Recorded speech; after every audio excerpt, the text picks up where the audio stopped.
said that it's, you know,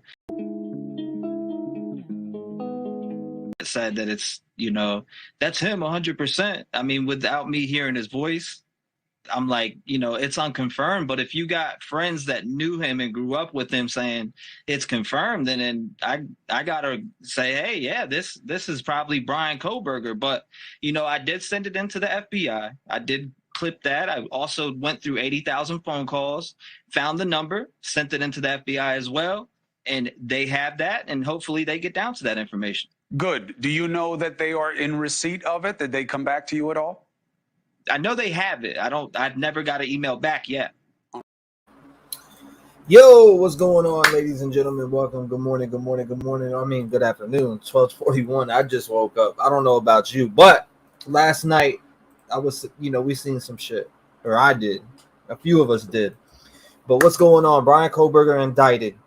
Brian Kohberger indicted on these charges. It's not like breaking news or nothing like that, but it's more breaking than all these suspects that people are creating out here.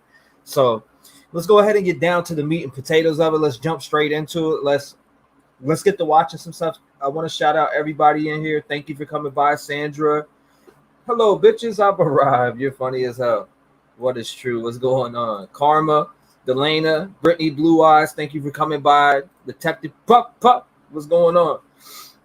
Shawnee T, what's going on? Dixie in the Tennessee mountains. Kelly, Mouthy Mama, how you doing? Nice to see you. I hope you've been well. I thank you for coming by. Also, Arlene, thank you. Lynn, Shauna, who else we got in here? Patricia, Sassy Butt, you always do the right thing. I don't know. What's the right thing? I'm just saying in general. Texas Angel, Julie, Night Nurse, hi T-REV, Sosa and all. So I know Sosa's right over here. He's sleeping. He's looking at me now that I said his name though.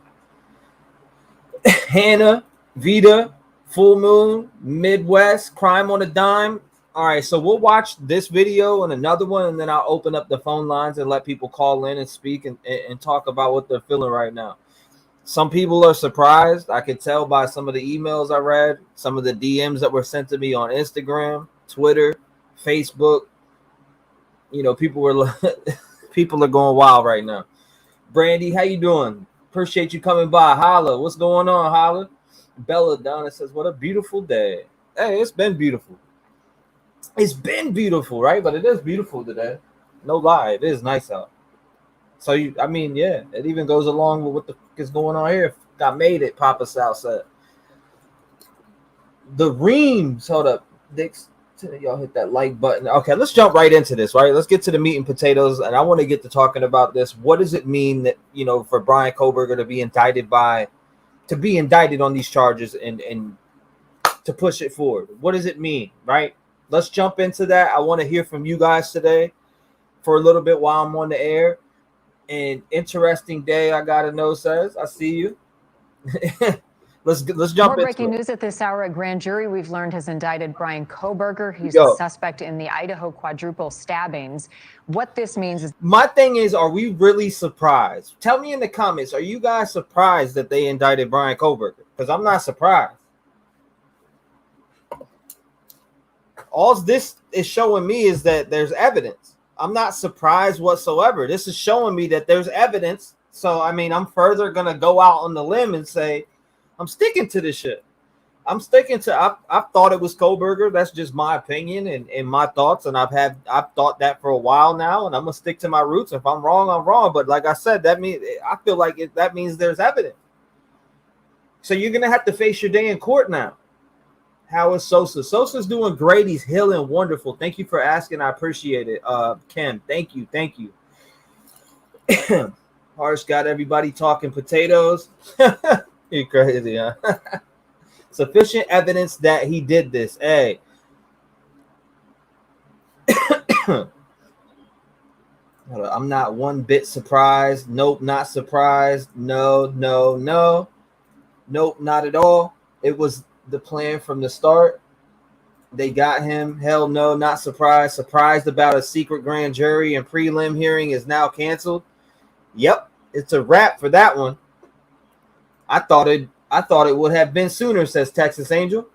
Well, there's another video we're gonna go over after this one, and then I'm gonna open up the lines because I heard that they turned over 20,000 pieces of evidence to him. We have Steve Gonsalves made a statement. I know he didn't cut. We'll get to that. We'll get to that. I don't want to jump the gun. The grand jury reviewed some evidence and testimony and found enough evidence to indict. I want to bring in News Nation national correspondent Brian Enton now. Brian, this just happening overnight. What more are you hearing about what led up to it and what this means for his case? Yeah, this is a big deal, Marnie. This means that behind the scenes, a secret grand jury has been convening for quite some time, going over all of the evidence in the Kohberger case presented to them by the prosecution.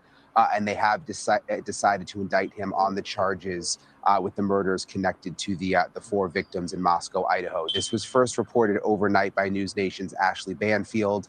We were all anticipating this preliminary hearing that was going to be coming up next month, where we were expecting to hear from witnesses and a lot more information. That preliminary hearing will now not be happening, Marnie. Basically, this official indictment by the grand jury replaces the preliminary hearing. So now there is no need for the preliminary hearing. The grand jury, which is a group of members of the community, just like you'd see for a jury with a trial, they met in secret. The prosecution presented them with the evidence they have. They're also required, I believe, to present them with any exculpatory evidence. Sometimes witnesses, like detectives, will also testify to a grand jury. So it's quite a process. Presented them with all of that, and they voted to officially indict Bryan Kohberger. It doesn't mean that he's guilty. It just means that the charges will stand and that the case will move forward and that there won't be a need for a preliminary hearing. We believe that Bryan Kohberger will appear in court on Monday in Moscow, Idaho, and that is when he will officially have to enter a plea of guilty or not guilty. Marnie? Yes. And what, if anything, Brian, are you hearing from the attorneys representing Kohberger? So we are not hearing from them at this point. I think this is probably just becoming news to them too, because really all of this broke overnight. I mean, again, everyone involved in the case seemed to be anticipating this preliminary hearing. Everyone was preparing for it. We saw subpoenas and we knew that a lot was happening behind the scenes. But there was sort of this thought that the secret grand jury could be meeting and just no one knew about it because they meet in secret. No one knows except for the prosecution. And that is indeed what was happening. So I think all of this is just trickling out to the parties today. We haven't heard from the Kohberger side at this point. And in terms of the evidence that the prosecution shared with the grand jury, any of that evidence yet made public, or is that also still secret, some of the evidence that they have? Yeah, it is still secret, and it will remain secret. The transcript will remain secret to us, at least for now. I believe the defense will likely get it at some point. I'm not sure exactly what the law is in Idaho, but it's a secret process. We don't know what the grand jury was told by the prosecution, who may have testified. All of that remains secret.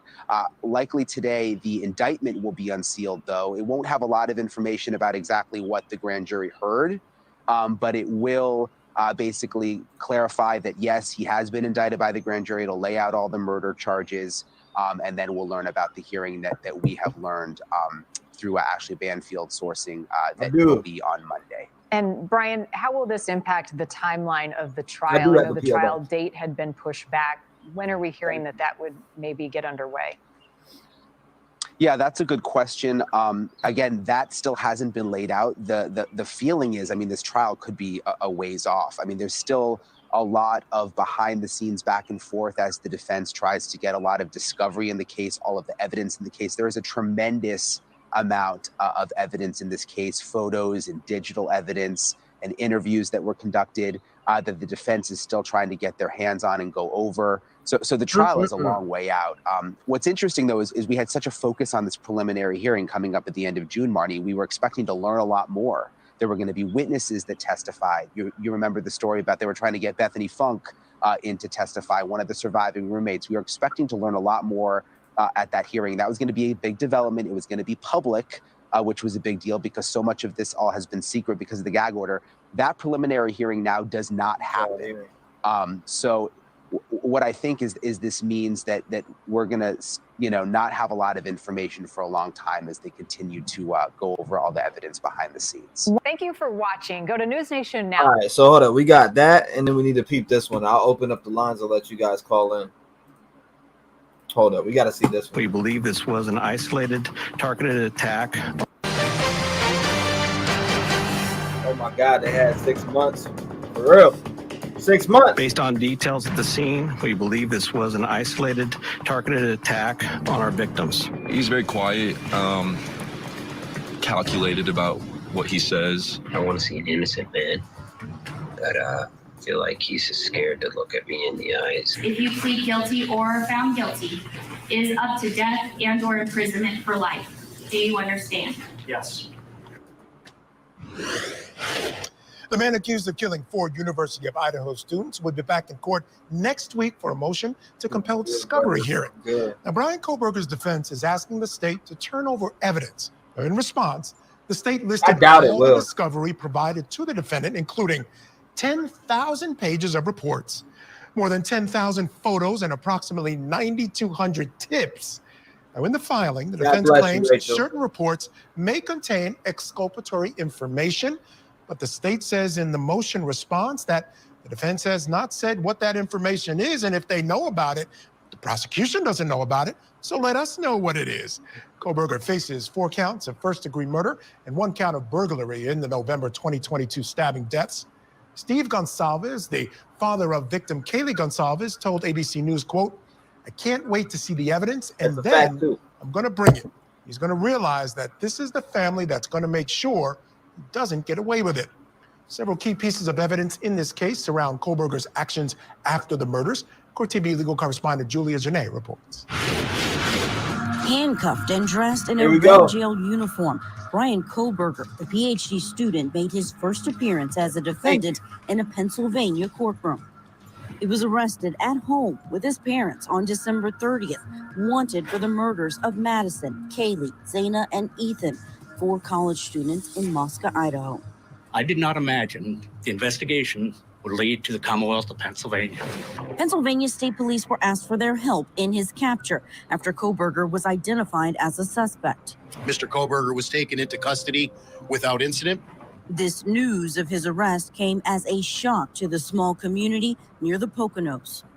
This place is known to be like a nice place, like it's a tourist place. It's the Mount Poconos. I mean, to hear this, it's so real for me. To be honest with you, it feels like a dream at this point. Not only is the area better known for its mountain getaways, it's more. I used to live right there where they're talking about in the Poconos. Than 2,500 miles from the crime scene. Brian Kohberger waived his right to an extradition hearing inside of this courthouse in front of a judge and a packed courtroom that included his family. That waiver started the process for his transport back to Idaho to face those 4 counts of first-degree murder. Having read those documents and the sealed affidavits of probable cause, I definitely believe that one of the main reasons the defendant chose to waive extradition and hurry his return back to Idaho was the need to know what was in those documents. Those documents are expected to reveal some of the evidence against Kohberger, including details about a white Hyundai Elantra the police say was in the vicinity of the victim's apartment around the time of the murders.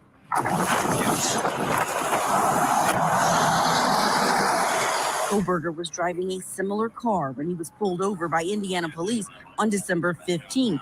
He was with his father on their way from Washington State back to their home in Pennsylvania. Kohberger was a graduate student at Washington State University in Pullman, the campus just minutes away from the apartment where the victims were slain. In law enforcement, we understand the best thing we can do for victims and their families is to follow every lead, collect every piece of evidence, and bring those responsible to justice. All right, still with me, civil rights and appellate attorney Mark McNaught and former criminal defense attorney Kirk Nurmian.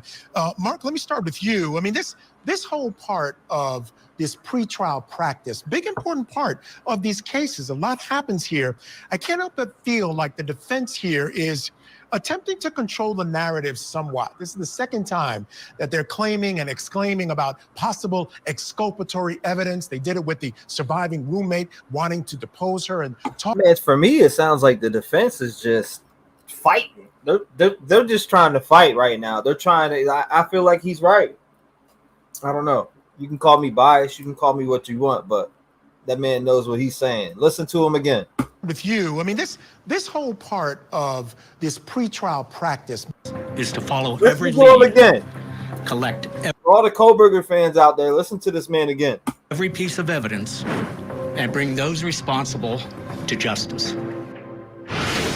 All right, still with me, civil rights and appellate attorney Mark Bignard and former criminal defense attorney Kirk Nermian. Mark, let me start with you. I mean, this whole part of this pretrial practice, big important part of these cases, a lot happens here.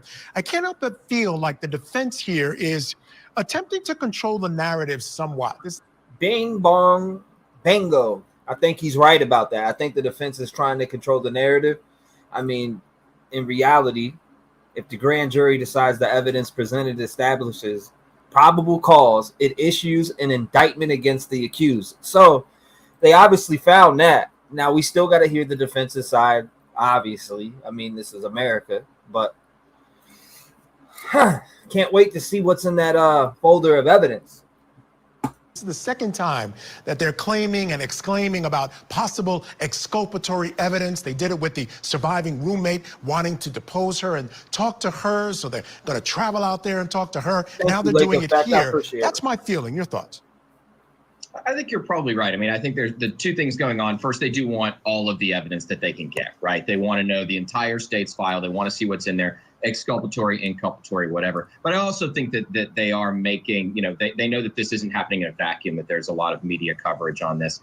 And so they know that the more noise that they make about there's going to be exculpatory evidence, we don't know what all the evidence shows. I think that does set a narrative, especially in a case like this, where the only evidence is circumstantial. And, it's not like there is a link between Mr. Kohberger and any of these alleged victims. And so given that you've got this circumstantial case, it makes a lot of sense to get out in front and say, look, there's a lot of evidence that we don't know about. Kirk, and I understand what Mark is saying, but my point is they've got 10,000 pages already, 10,000 photos.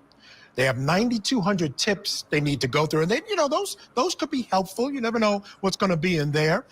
There's no body cam footage, but apparently there's 51 terabytes of information that involves all kinds of different reports, that involves video evidence, all types of things. There's no way they've gone through all that to figure out the fact that there's nothing exculpatory and they want anything to be handed over. I think it's definitely something that they're doing purposefully. Well, look, I'm going to push back a little bit, Mike, because remember, this is a potential death penalty case here, and there's no limits on the scope of information. The fact that X amount has been disclosed really means nothing if they feel like there's other things in the investigation that could be exculpatory or maybe perhaps mitigating when we talk about that mitigation phase and death penalty. So they're very, and keep in mind, too, when we talk about a death penalty case, the defense attorneys, they have a certain requirement of diligence and zeal in order for any conviction or any death sentence to hold up, and we could be doing it again. So they are right to go after every single bit of evidence that they possibly might think. And of course, they have another source of information. Their client, what is their client telling them? What does he see? So there's every reason for the defense to move forward as aggressively as possible, not only in the court of public opinion, but ultimately in front of those 12 jurors that are going to decide the fate of their client. Yeah, I have to agree with that. Can't argue with that. A couple of interesting things we found out from the paperwork. There was, in fact, an interview of Kohberger by the lead detective, Detective Payne. There are lab reports of forensic evidence. And if you remember, there was a fingerprint found on the sheet. There was also some hair found. Come on, triple that. I'll do 500. Yeah, I'll do 1,000. in his apartment that was dog hair, which may match the dog that was found in the place where the murders happened. But here's what I found interesting, Mark. The state fought back. They're saying, look, you know, we've turned over everything. We have an obligation to turn over exculpatory evidence. We haven't seen any. If you've seen any, let us know, because we're not aware of any. You hear that. I have heard that a lot in my practice. You know, when we're talking about discovery Brady material, you know, the state's always saying, well, if you think it's exculpatory, tell us. Well, we, as the defense attorney, you're like, well, we don't know. We don't know what's in your file. Like, I can't tell you why your evidence is exculpatory, but you have an obligation to give me everything. You know what's interesting, Kirk, and as I said earlier, please explain to our viewers. Well, you know, let me ask you this. You know, these numbers I'm throwing out, 10,000 pages of reports, 10,000 photos, 92,000 tips. How does an attorney sit down and get through all of that information? Because as you said, death penalty case, zealous representation, you got to work your way through this stuff. I think he is. Yeah, I mean, it just takes a dedication to your client and your situation. And very true. Boy, you do have to go through it. I mean, it is a long 12, 14-hour days. You've got a gluttony of information, electronic data. You know, I've been there. That's why these death penalty cases take so long to get to trial. People are frustrated. But when you have that amount of evidence and the defense attorney has an obligation, they're putting in a lot of work. And they're having to review that and digest that as best they can, so they are providing effective assistance to counsel. Because, Michael, most death penalty cases, if they get overturned, it's going to be at that sentencing phase because the defense attorneys didn't present certain information. So it's not just a matter of the case. We talk about all that evidence, but it's also that mitigating information. That's why, you know, typically you have two attorneys, you have investigators, things like that, because it takes a lot to get a death penalty case to trial and to provide your client with diligent representation. Yeah, no doubt. It's a lot of work on both sides, Mark. So my question for you is, oftentimes when we see this type of motion practice, things going back and forth, once everybody gets a real sense of what's out there, what their case is, or it isn't, you know, negotiations kind of pick up. You think there's a possibility of a plea in this case? I think that if you've got a case that is a potential death case, there's always going to be a universe where that can happen, right? All right, hold up. Let's let this finish out. If the alternatives are to be executed in custody versus some type of a life sentence, life with parole, life without parole, there's obviously always going to be a math on the part of the district attorney and on the part of defense counsel and the person who's charged with the crime over whether to consider, pleading to something lesser. So I think that's definitely on the table. It's always on the table, but it really is. I mean, as you're saying, you know, you got to wait to see how everything shakes out. Wait to see how strong the case is on the state side. See how strong the defense's side is before really getting into that conversation. Yeah. Okay. So I'm going to open up the lines. Anybody who wants to call in, everybody gets 8 minutes. I'm going to open up the clock real quick. Everybody gets 8 minutes. The number is 219-885-9693. 8 minutes is on the clock for anyone who wants to call in right now. Let's talk about it. I want to hear what everybody's thoughts is. I know people want to speak. I see your comments. Thank you, Kel. I appreciate you. Prosecution is being shady, says Cowboy. Let's hear about it. Let's hear about what's shady. Let's hear about what's not shady. Let's hear about all that. Let's hear about it. So hold up, pop that. All right. Let's see. Let me read some of these comments. He will say not guilty, so can he see his work one last time? Do you think, all right, so I want to ask the comments in general for everybody that's in here right now. One, for being he'll put in a plea, and two, for being he won't.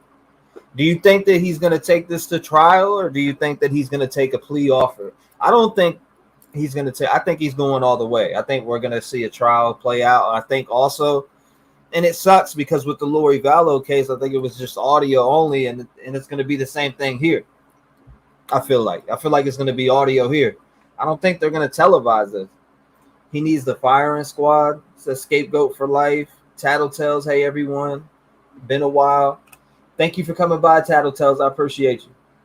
Tattletales, Root. Hold on. He said this shit is getting real. Kohberger will be exonerated, in my opinion. The prosecution is panicking. I don't know about that. Panicking? Let's hear about it. Call up. I'd love to hear about how they're panicking. I'm still waiting until all the facts come out in court. I don't want to speculate. It already happened. He was indicted. Excuse me. Someone stole the chair from the porch, or stole the chair from the porch. Thanks, cartel. Oh man. This public defender more than day bells. 580, you're on the show. What's going on? You live? Hey, T-REV, it's Okie Angel. How you doing? I'm good. I have been listening to some other people this morning as well on the same thing. I just don't know. My biggest thing is wondering what all they presented the grand jury with to get the indictment. I mean, that's what I'm wondering, because they had so much evidence that's already come out.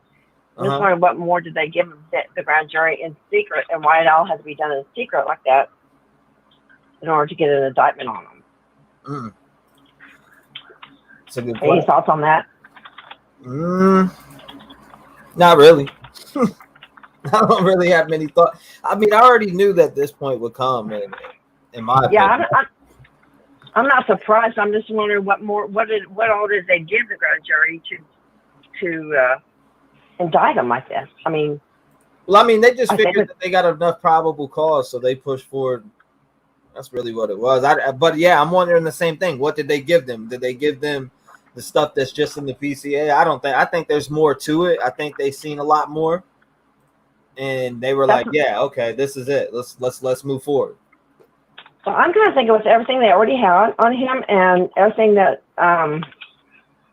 was stacking up, I just think that they had to give him, they probably give him a little bit more. I'm just wondering if we're ever going to find out. Are they going to list anything? Because I do know that they're still going to have a hearing on the gag deal that they have on it. I don't think they're going to remove that, though. I think that it's going to stay, unfortunately.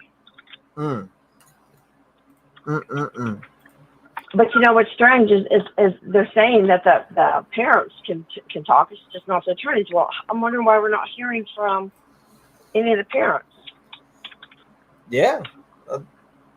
Well, I know Steve put out like a statement, but he to ABC. I know he spoke to ABC. I seen that he spoke to ABC recently, so he said I hadn't seen that one. He said that he didn't speak out on video as far as I know. I did see the statement he made. You know, he's gonna have to look me in the eyes. I can't wait to see all the evidence and stuff like that. So he did put a statement out there.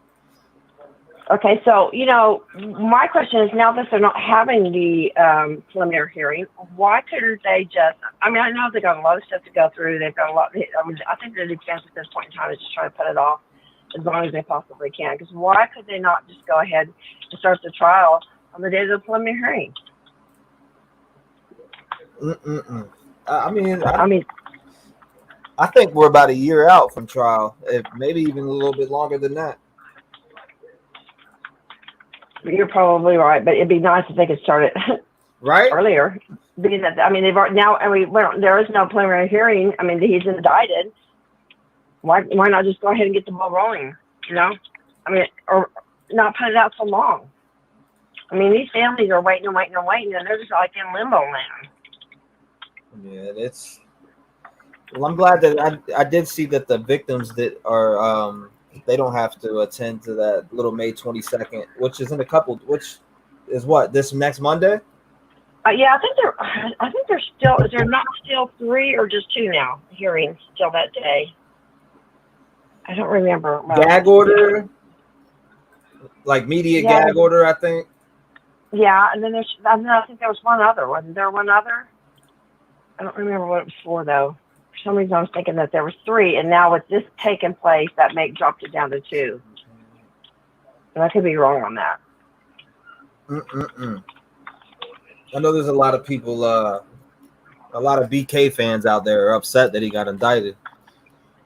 Well, tough titty. It's a trending thing to say free Brian Kohberger from prison right now. That's crazy. Crazy. I think it's crazy too. Yeah, and you know what? With everything that they've got, and they're just now getting all the reports. I mean, they're getting some of the reports back from the other labs and places.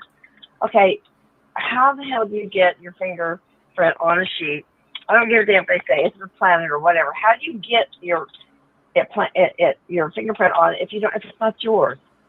You know, this planting evidence and trying to set him up, that's a crock of shit. Straight up a crock of shit. You know, there's just too much evidence on him. Yeah, there's definitely. And I still think I feel like there's going to be a lot. Yeah, I still feel like he did it alone. I don't think anybody helped him. I think he did every bit of this alone. I think he stalked them. I think there's a lot of evidence that they're going to produce as far as stalking with all the computers that they took out there and all the information that they have. I think that a lot of that's going to be brought out, and he's going to show that he was stalking and prepared, and he planned this whole thing a long time ago. I believe that he's been watching these girls for quite some time. Now, do I think any of the other two girls are involved? No, I don't. I honestly don't. I know a lot of people out there do. I've been listening to your show, gosh, since I ran onto it back in when this thing first started. And I know there's a lot of people that think that they're involved. I don't think those two girls are involved, and I don't think it has anything to do with drugs.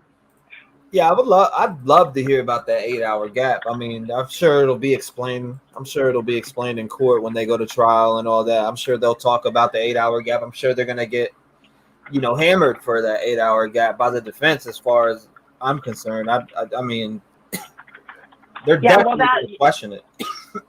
Yeah, I agree with that. I mean, I've never understood that. I still don't understand it, but I'm not in their shoes either. So. And even if I was in the shoes, I don't know that it would take me 8 hours to come out from a bedroom. I think she was really fucked up. I think she was drinking and on drugs. And I think when she saw what she did, I think it was unbelievable to her. Or maybe she might have went in a shock. She might have been real passed out. And she didn't wake up till, noon the next day. I mean, that's my theory is her saying she just stood there in shock and hiding and shaking. No, I don't feel that was the case. I think that maybe they might have been pretty high. They were obviously partiers. I've been there, done that. Many times just coming and passed out, wake up the next day thinking, how the hell did I get home last night? So right. It's pretty. That's plausible. That's what could have happened. Do I think that they knew about it or was planned? No, I don't think so. I don't know. Why are they trying to drag these other two into it? Of course, I could change my mind. I mean, my mind's still open once more evidence comes out. First they were all, the one girl was upstairs and then she's downstairs. So there's been a lot of things that have changed as evidence comes out, and then they just shut it all down. So it's hard for any of us to really focus on, this has got to be it, because shit just keeps changing, shit keeps leaking, and then people make rumors, and then, Right. Exactly. That's a big problem. The rumor leaking is just a big problem in this case, in my opinion. It creates more of a problem than it does trying to create content. Let's get real. You want to create content, no doubt. I spoke about that on my last stream too, is that, people are just, they don't care. Yeah, and it's like, if you want to do your due diligence, do your homework, get your doc, get your receipts, do whatever you want to, what you got to do if you want to put something out there, but don't sit there and make up shit just to get people to talk about it and hit your like button. Because ultimately, exactly. You're really fucked up in the head to do that kind of shit as far as I'm concerned. Right. I mean, that's just how I feel about it. Yeah, no, I mean, I don't know. I'm not like baffled by it, but when I seen like 20,000 pieces of evidence handed over to the defense, I'm like, damn, they got their work cut out for them. They do. That's what I'm saying. They do have a lot to go through, and there's probably more that will be handed over. They're saying they don't got this, don't got that, and they'll get it in due time, I suppose. No doubt. But I think that honestly, he's just cooked. I mean, do I think that he's going to take a plea? No. Do I think they're off for a plea? No. I don't think they're off for it. Or should they? Well, no doubt. I appreciate you calling in and sharing your opinion. I'm going to take a couple more calls. I do thank you for being a part of the community and having a voice. God bless you, man. You betcha. Have a good day. You too. Bye. Shout out to her. Thank you for calling in. I appreciate it. If you want to call in, it's 219-885-9693. Huh. I know there's a lot of people that are, like, damn. Shout out to her for calling in, though. A lot of people don't have the balls to call in. A lot of people don't have the balls to call in. All right, now I got those documents downloaded on here. Let's see. The grand jury members can request whatever material they want to see. Lines are on, so do not disturb is on during the call. Yes, it's off now, though. 219-885-9693. Make sure you call in. I see somebody, 801-207-626. I'm just naming out the first three, the area code. 951. What, grand jury? Yeah. Chris is just, hold up. This just came out last night. Yes, it did come out last night. Parents don't want to say the wrong thing. I don't like the fact that they held Kohberger in custody since February without a formal indictment. 801, what's going on? You're live. Hey, T, it's Cindy New. Hey, what's going on, Cindy? How you doing? Well, I'm so excited about the grand jury news. So what's your thoughts? Get straight to it. Well, I think I told you guys, remember, on one of the panels that I thought maybe a grand jury would be, and John was on there, and he kind of laughed at me like, no way, there's going to be a grand jury. But in Idaho, like cases like this, it's more likely, for something huge. If the prosecution is at any way thinking the grand jury, they'll ask the grand jury to step in, which is what they had to have done. So I think that I'm not exactly sure. I know a lot of people are asking if Stephanie will still have to meet with the defense team. And I'm not sure if how this goes forward at this point, I'm not even sure if there'll be the same kind of trial with this case. And I don't know if anybody's looked that up, but I would say if the grand jury indicted him, that was all done in secret, and no one will ever know who the grand jury jurors are. And I don't know if that means that they'll not have a case at all to go to court. But I think everything's blown out of the water now.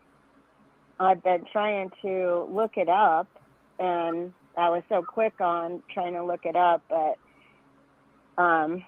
just if she'll still have to meet with the defense. Do you think she'll still have think she'll still have to meet with the defense? If they're going to go into court, and the defense is going to still try to argue, yeah, she will. Mm-hmm. The thing of it is, though, is I'm not sure how if it's all in secret, what does it even mean if the grand jury indicted him? That means that they are accusing him of these murders, that they believe that the prosecution had enough to take the case to court. But now that the grand jury has indicted Brian, what's going to happen now is, the grand jury indicted Brian Kohberger, and I know that here in Idaho, he's expected to go to court on Monday, this next Monday, and the preliminary's canceled. I know that. He has a court day on the 17th, and the LATAW, and it said it's LATAW, like LATAW. I know everybody has a hard time pronouncing that court, but it's LATAW. So they indicted him, and now he will appear Monday the 22nd at 9 o'clock, where he has to enter a plea. and the district court there will on all the charges, and then that preliminary hearing has been canceled. So that they're doing it in secret, and now there's a secret Monday meeting, and you know, I don't know if you guys knew about that his arraignment is now Monday, and there will no longer be a preliminary hearing. Yep, that's a wrap. Yep. That's so that's where we're at. And I think the gag order thing will still be its own thing. It doesn't have anything to do with this, because that was the lower court's decision to gag. They went to the Supreme Court and got sent back to the lower court to ask the judge to amend the gag order. If she does, then they can talk, and if she doesn't, they'll have to go back to the grand jury and ask again. But the grand jury will let them, you know, for sure. Mm-hmm. But do you think that they'll request a change of venue? You know, with the grand jury, everything could be done in secret, and they would be the jury, and so they wouldn't be looking for jurors out in the area. So no, I don't. I think if the grand jury is going to do everything, then no, I don't believe so.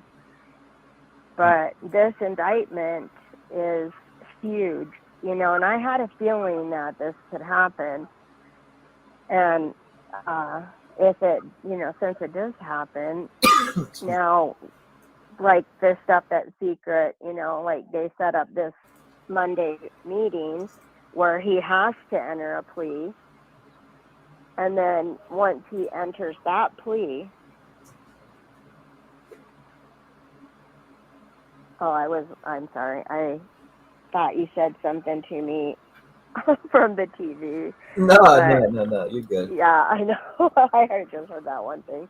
But yeah, it's just kind of all crazily up in the air with this news. But I did look that up, so I could tell you that they had the Monday meeting set up.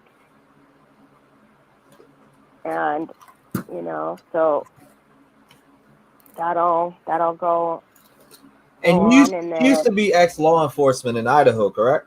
Yeah, I'm retired. Yeah, I worked in law enforcement here in Idaho. So you've probably went to court plenty of times there, you know.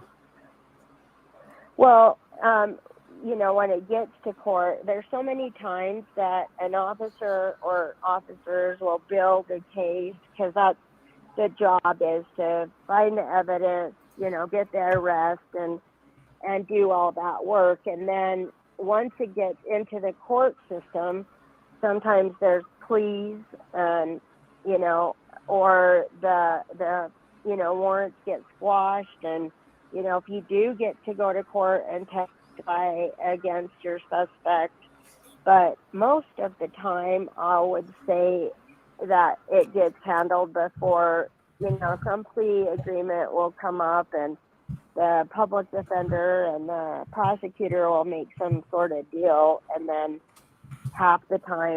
more than half the time, you don't go to court on your own thing. That's very frustrating for law enforcement to build a case and then, you know, end up having it lessened or, you know, changed by the pleas going on between public defender and prosecution.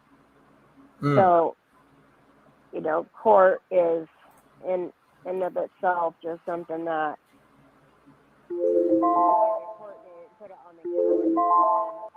you know, I'll go in there right squashed, you know, because it's over with.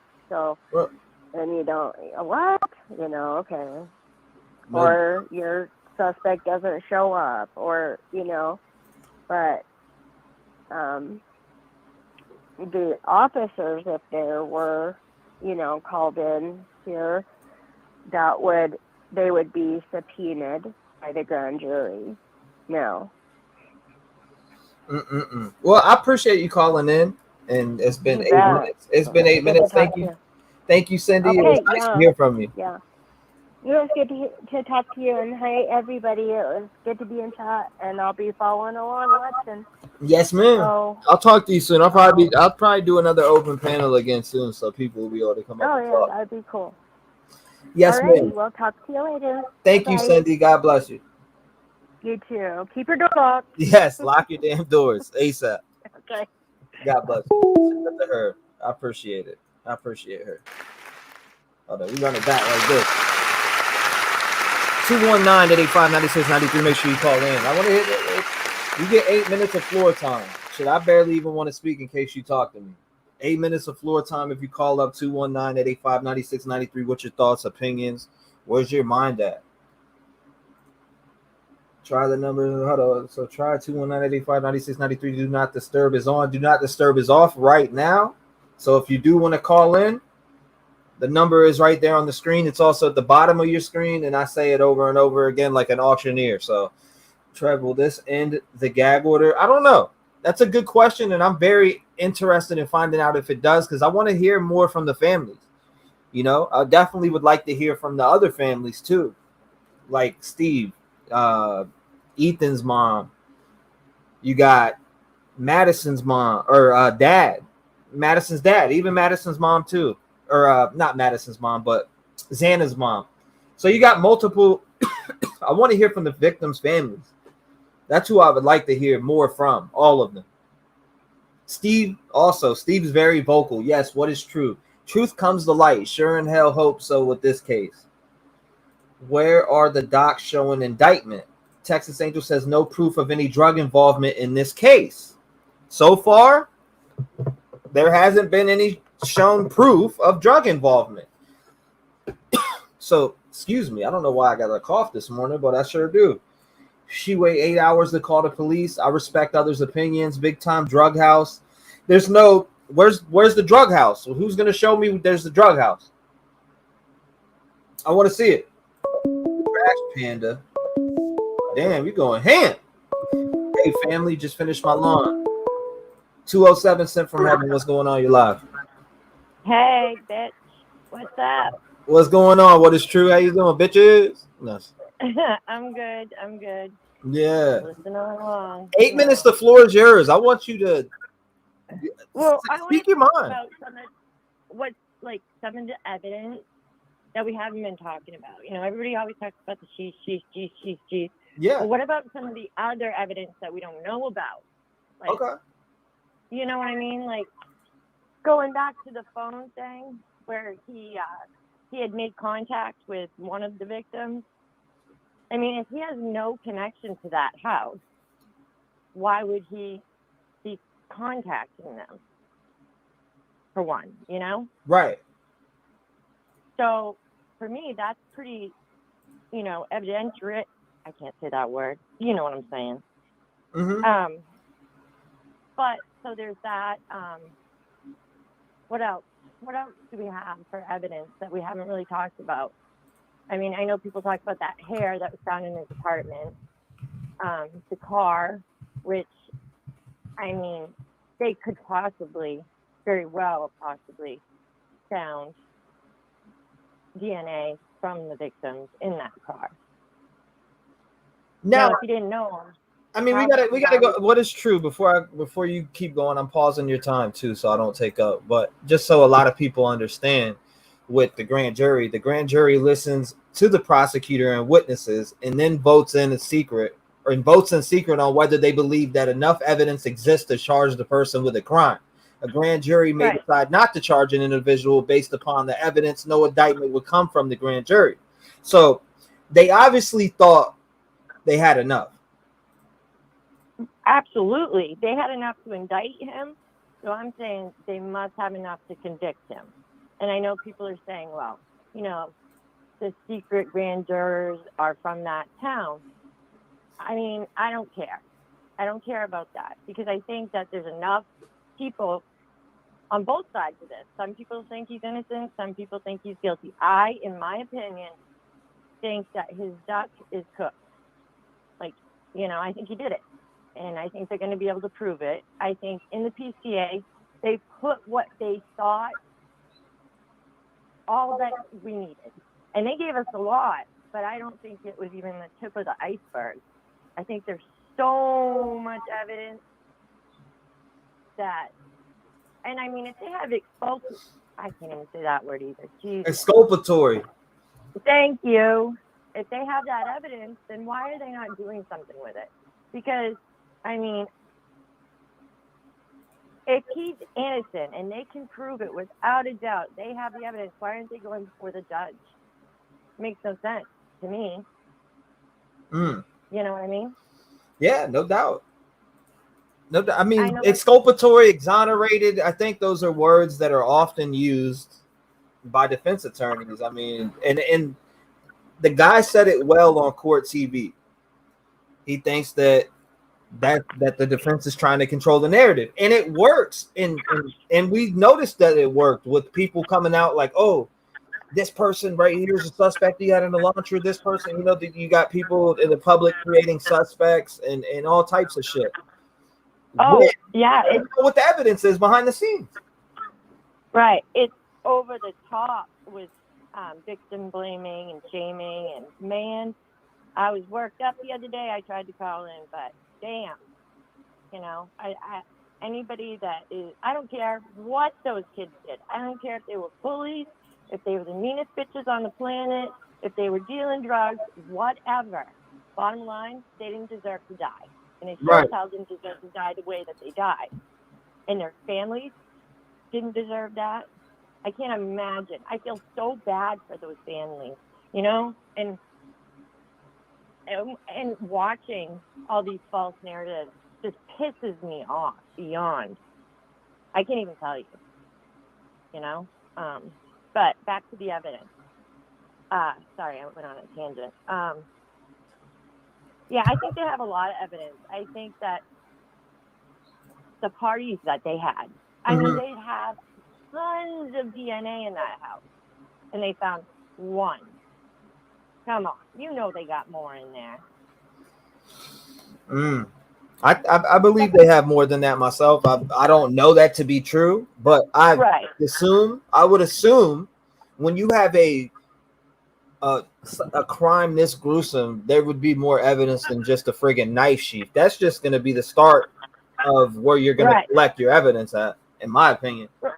Right, and that's a good start. I mean, it is a good start to be like, okay, we have this because, it satisfied the public, satisfied everything. And I mean, who knows? Maybe that's what they went in there. Like you said, it's a secret grand jury. We're never going to know what's said unless it comes out in trial, and God only knows when that'll be.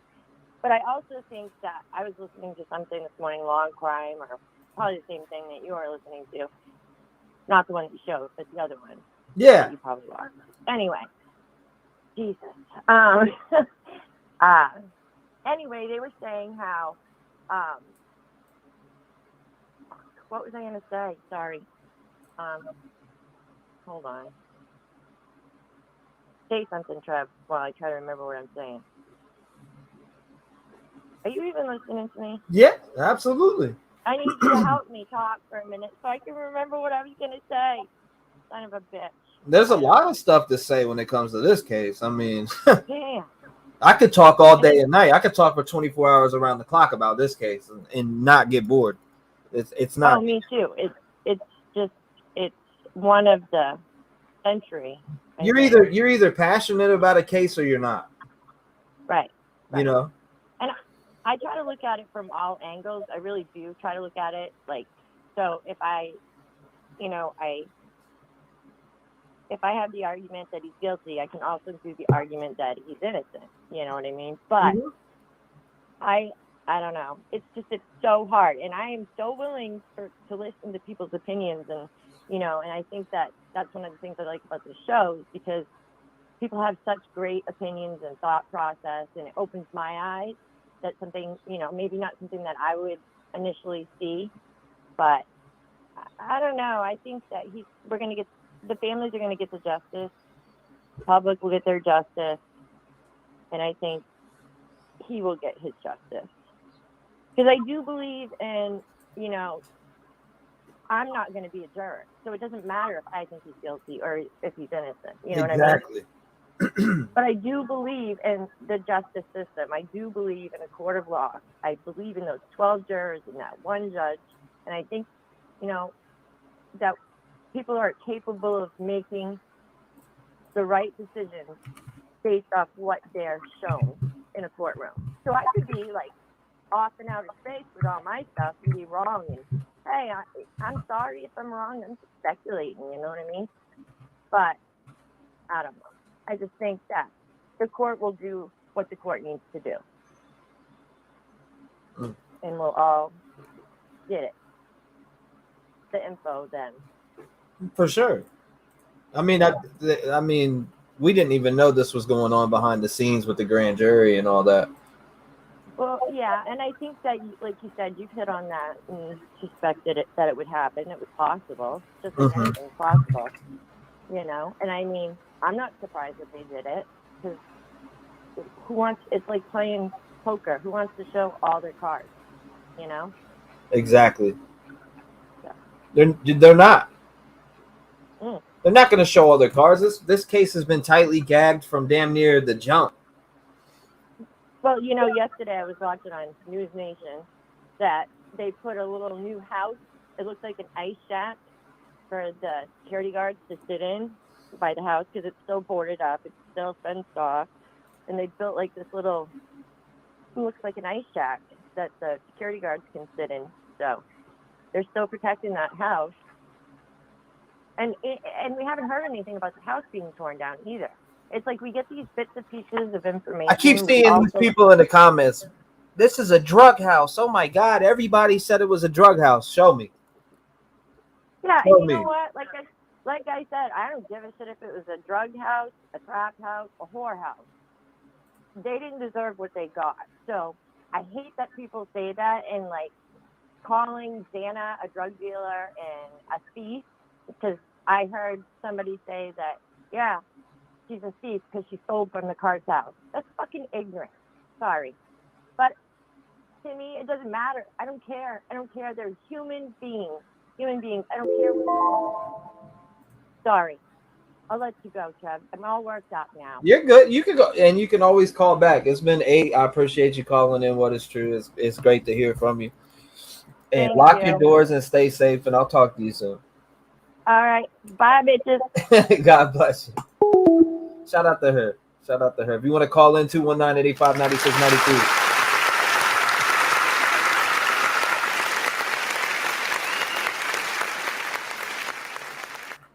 Shout out to y'all, man. Hold on, let me see. It was a drug house. I keep seeing this. It was a drug house. How many times you gonna spam that in the comments to say it's a drug house? Show me. I don't care what the neighbor said. Anybody can say whatever they want. Did they see them sorting lines or smoking crack or doing heroin, or, you know, were they in there doing heroin with them or crack or cocaine? What, you know, were they in there doing anything with them? I mean, let me know. Do they got video evidence? Show me. Come from a show me state. I see it's a drug house. It's a drug house. They probably did smoke weed. I mean, that doesn't surprise me. Who doesn't smoke weed? I tried giving $2. It's fine. You being here is perfect. Give that $2. T-REV, can you please turn the volume up on the callers? I wish I could. I wish I controlled that, but I don't. I guess the computer does. Maybe hook up like a Bluetooth speaker or something if you're using your phone. I don't know why it's so low for some people, and then some say it's perfect. For your information, Firefly is never snotty, just tells it like it is. Sad if no one can handle the facts. Says obsessed for Disneyland.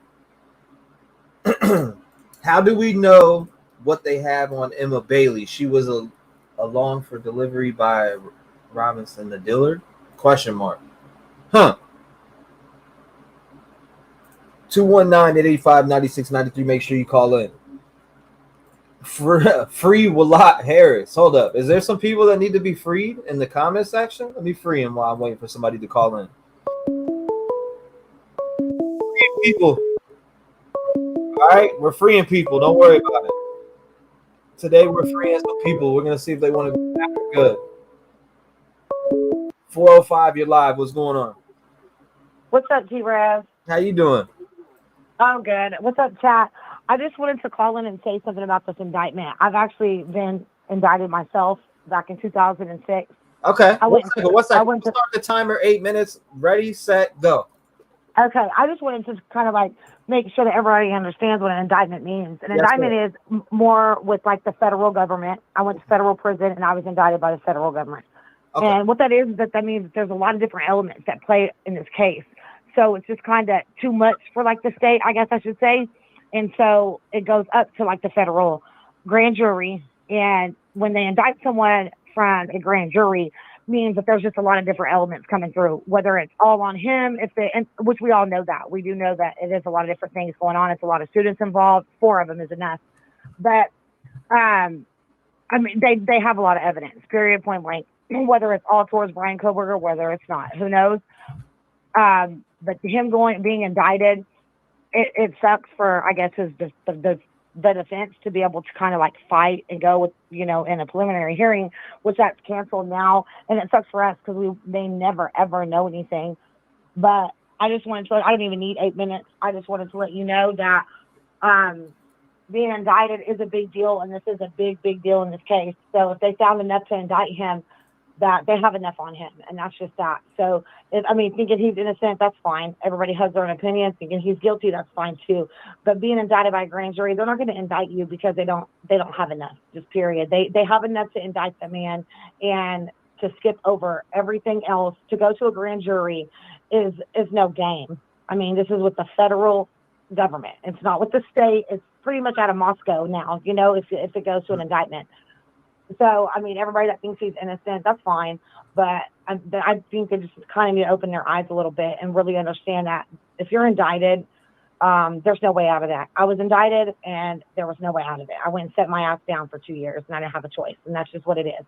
So I just want everybody to really open their eyes and understand what that means, and so they can kind of really, I know you want to see the evidence and all that stuff, but a grand jury, that's evidence. That's evidence right there to show that they have enough to prove that this man is guilty, whether he acted alone, whether he didn't. He may have not done it by himself, but they have enough on him alone to be able to indict him to go to a grand jury. And when you are indicted, I have never in my life, and you can do some research on it, I don't know ever in my life someone being indicted and not being found guilty. That's almost impossible. And that's that. That's all I wanted to say. Well, I appreciate that. Yeah, absolutely. I just want your callers and your chatting them to understand that when you get indicted, and my charge was conspiracy, it damn sure wasn't no murder. But, they found me guilty. There was no way, and I had 3 lawyers on my side, and I never did what was actually being done, but I knew about it, and that was enough. And so when you are indicted, it's not very often that you are found innocent. Just FYI. That's interesting. Yeah. Well, I can't wait to see exactly what they have against him, as far as, because I'm expecting there to be some type of physical evidence, whether it's blood in the vehicle or something that they found at the apartment, anything like that's what I'm expecting, something from somewhere, whether it be his car, whether he brought it with him, like a weapon, anything. I'm expecting something to be there that will be the smoking, the smoking gun. There might be, T-REV. There might be. Honestly, we may never know. And let me say one other thing. So whenever I was indicted, my discovery was 800 pages, which was a lot to me, okay? But there was also like 15 other people that were also indicted in my case. And that's what I mean by when you get indicted, there's a whole lot of different elements that play a role in the case, okay? So whether it's informants, whether it's co-defendants, my situation, it was co-defendants. But when you're indicted, it's just a lot of different things being played. And there was only 800 papers in my discovery. So we're talking 10,000 that they've turned over, which that doesn't mean that's just, oh my God, a mountain. You got to think about something. There was 4 victims. So just alone the day that they did their investigation on the crime scene, there was 4,000 pictures just that day. So 6,000 more papers in 5 months is really just not a whole lot. I mean, it's a lot if you just look at the overall number, but you got to think about how they came about, because you'll take a picture of one thing, a kitchen sink, and then you're going to take a picture in 20 different angles. You understand what I'm saying? So Yes. it's going to be 25 pictures of that one particular place. Does that make sense? Yeah, for sure. So it doesn't always mean, you know, I just don't want people to think like, oh my God, 10,000 documents. Oh my God, this is a mountain of evidence. And which it could be. I'm not saying it's not, because hell, I don't know. But it is, you know, it can, that's what they do. That's what investigators do. They take a picture of one particular item and they'll take it in 25 different angles, 25 different shots, maybe even 50. Hell, just depends on what it is. And so you're going to have 50 pictures of just this one particular spot. So that's how the documents just get so high. But I mean, but like I say, for him to be indicted, it's just, I mean, it's kind of, I don't know. I mean, I was 50-50, honestly, with him being guilty or innocent. I was actually 50-50. I just wanted to see the proof. And that's just because, hey, I'm a person of the system. I've been to prison, you know, and I just like people to prove the evidence. I think it's necessary. And being indicted is almost like proving it. I mean, so to say, you know. So I don't know, you know, T-REV, I want you to do that. I want you to look it up whenever you do have time, just so you can kind of verify what I'm telling you. When you do have time, I want you just to kind of go look up the statistics about people being indicted. How many people, like, in the world have been indicted and found innocent? And see those numbers for yourself, so you know what I'm saying is accurate. Like, when you are indicted, it's very slim to none that you are found innocent, period. So what do you think? What do you think this grand jury seen? You think they seen the whole entire book? I honestly, I don't know. Have you also paid attention to that new document that just came out about the genealogy that they don't want to? They objected to it to the state. Defense. I'm sorry. About the genealogy. Say again about the genealogy. Okay, so when the state just came out and they responded to the motion to compel. Mm-hmm. The very last paragraph is about the genealogy, saying that they don't have to turn it over. And if you read all those rules, the ICR, that's Idaho criminal rules, if you go read them, and the very last one says ICR G something, but it says something about an informant. So they're objecting to it because of where someone may have told them. And I know back months ago, his mother supposedly had said something that kind of actually helped the case, and she may have been the one to say, hey, yeah, here, you can get my DNA or whatever. Why him and his dad was traveling. They could have been over there talking to her. We don't know any of those things, and that's what police do. They're investigators. That's what they do. They work, and they're sneaky as hell. But they don't want to turn that over because of something to do with an informant, so to say. And it says that. They put that in the damn documents. This isn't a lie. The prosecution put that in the document. And if you go read all the rules and you do your research on the shit, you'll see what they mean. And it doesn't mean that they're just objecting that they don't want to give it over how they found it. No, if they give it over how they found it, it's going to give up the person that gave them the okay, or wherever they got it from, or whoever it matched to, and they want to leave that person unidentified, period. And they have that's the law. And then also, what I do think is kind of shady is on the Pennsylvania, out of 50 or 60 officers that arrested that fucking man, they turned off all of their body cams. Now, that's suspect as fuck. Now, that doesn't mean that they didn't want to see things or whatever. They probably just didn't want, you know, hey, if they had to do some force or put some force in arresting him or whatever, they probably just didn't want that to be on body cam. But I still think they're out of line for that. They should not have done that. You know, that's really suspicious to us, you know, like the people in the world, like, you know, everybody in 2023 wears body cam, and that's just that. So for out of 50 or 60 officers, and we're talking FBI, Pennsylvania State Police, Task Force, SWAT, all of them, not one officer had on a body cam. They were all turned off. I don't know if you've seen that in the document as well, but that's just kind of shady to me. But I mean, I guess it doesn't really matter at this point. It don't matter at all now. But yeah, when you do get some time, T-REV, I want you to just look that up. Just look that up when it comes to that out. I appreciate you calling in. Thank you for having a voice in the community, and God bless you. What's your name in chat, or do you not chat? Kim. I'm the one that asked you at the very beginning how it's supposed to. Oh, thank you. I appreciate that. Yeah. Thank you. Yeah, absolutely. All right, have a good one. God bless you, man. Lock your doors. You too. Thank you. Shout out to her. If you want to call in 219-885-9693, let's hear from you.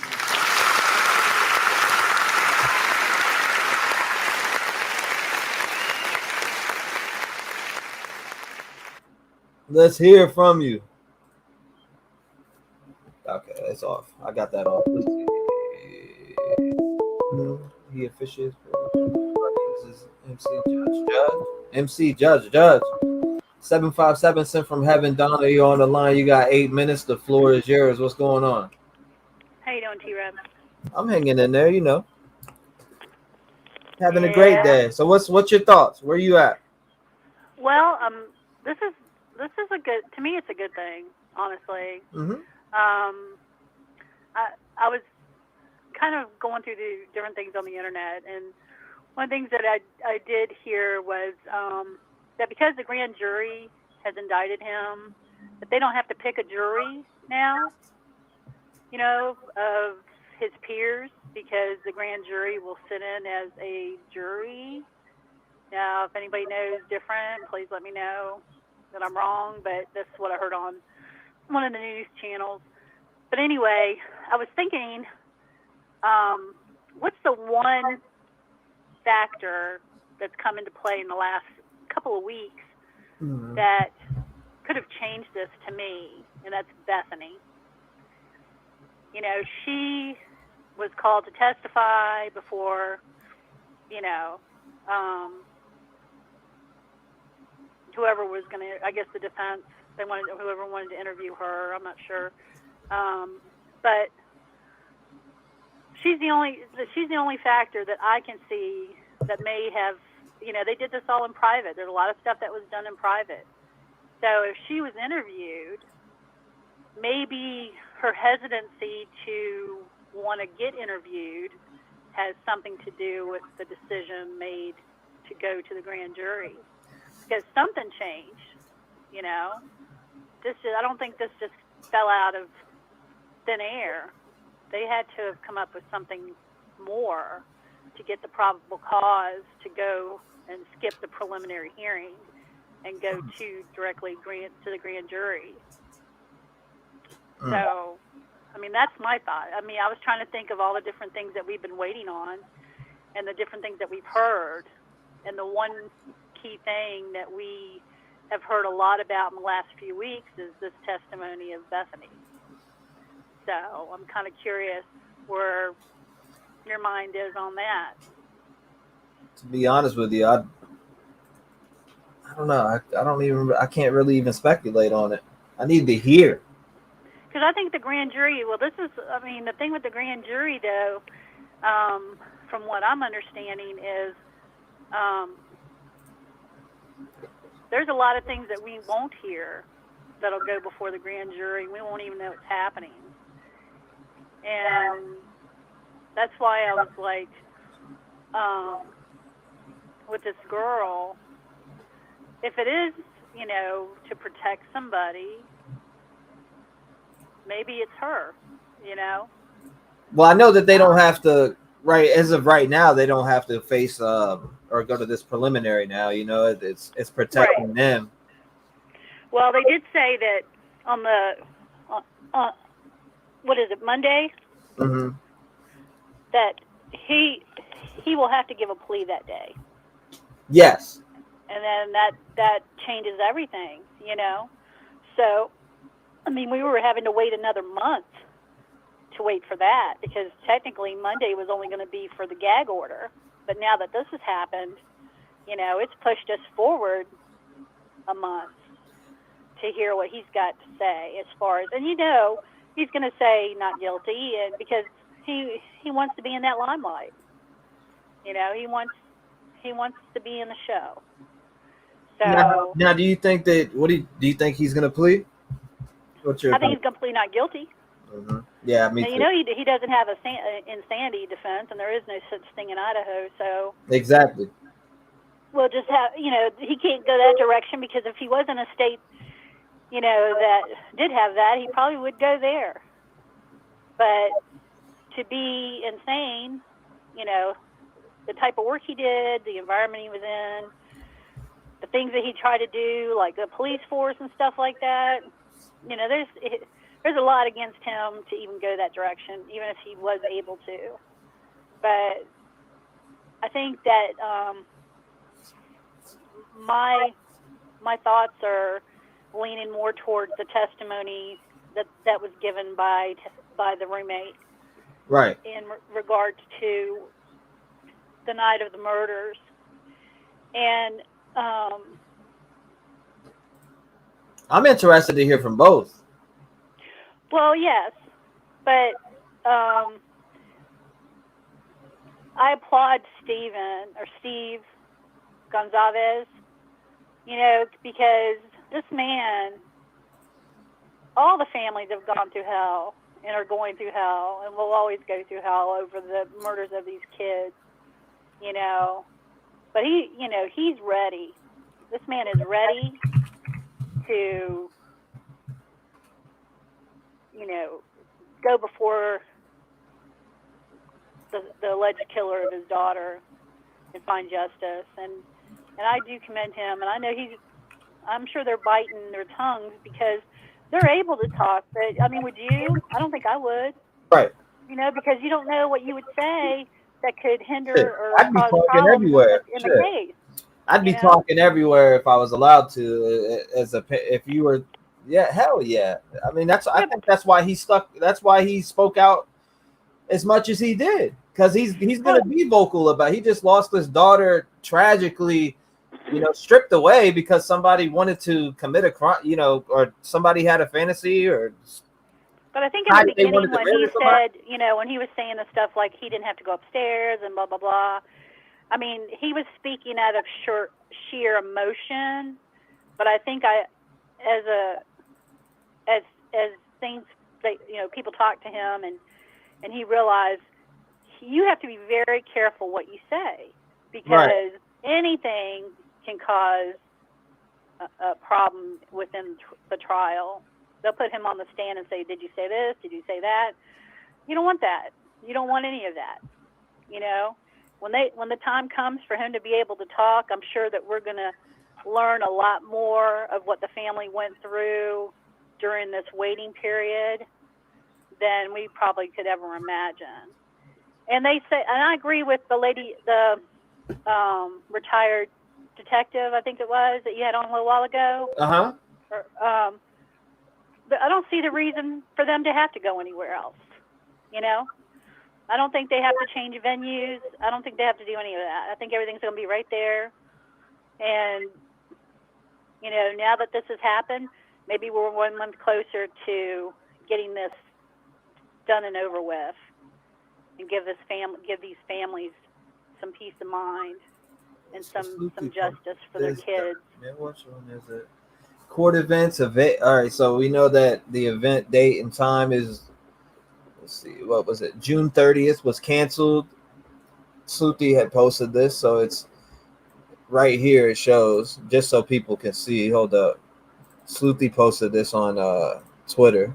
Shout out to Sluti. She posted the court events. Okay, so event date and time. Status is canceled. Obviously, preliminary hearing canceled. So event date and time, May 22nd, 2023, 11 a.m. It's a motion hearing. It's scheduled at Latah County Courthouse. Okay, I see that. Yep, so that's canceled for sure, 100%. So all we're going to hear, basically, we're going to hear about the gag order, and we're going to hear about his plea. So, because he's going to have to plea that day. May 25th. There's a lot of hearings coming up for this case. 22nd. But I think Brian, I can never remember his last name, that reporter. Brian. All right, so there's January? Okay, so that was January 12th, 2020. Well, the reporter that was real active in the case, Brian, I can never remember his last name. Brian Enton. Yes, I can't remember it. Mm-hmm. Brain. But he was talking about that'll be televised. That should be televised like it has been the last couple times, where he's come into court. The actual trial itself. Yeah, it's not the same jurors, by the way, too. It's not the same what? It's not the same jurors. Not the same judge? Jury. Oh, jury. I Yeah. gotcha. Yeah. They Well, definitely should, will pick I a don't new think jury. there'll be I already anybody. knew There that. won't be no jury there. I think it's exculpatory. It's nothing burger. There shouldn't be a jury there. Thank you, CKI. Damn, But Sosa. I heard my 8 minutes go up. I'm gonna let somebody else talk. Name judge unless his venue is changed. I know.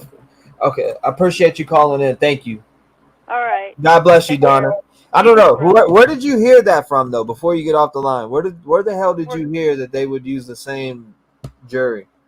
I heard it this morning. Let me look. Let me look, and I can tell you where. Because that's how when I first posted. I'm sorry. Are you sure it was a news channel? Yes, it was. Like an actual news channel, a legit news channel. I believe so. Let me take a look and let me see if I find it, and I'll call you back. Yeah, let me know because All right. we need to enlighten them. Okay. God bless you. Lock your door. Shout out to Donna. Shout out to Donna. All right. I was looking at some stuff on Twitter. We got it here. So we know that's canceled. What you got? May. All right. So there's a lot of stuff coming up. May 22nd, May 25th, the motion hearing. Then we got what is that? That's just another hearing. So what? January 12th. We heard about that conference. We've seen that before. This one is status conference. We already seen that. Where's the other one I had up though? I want to look at.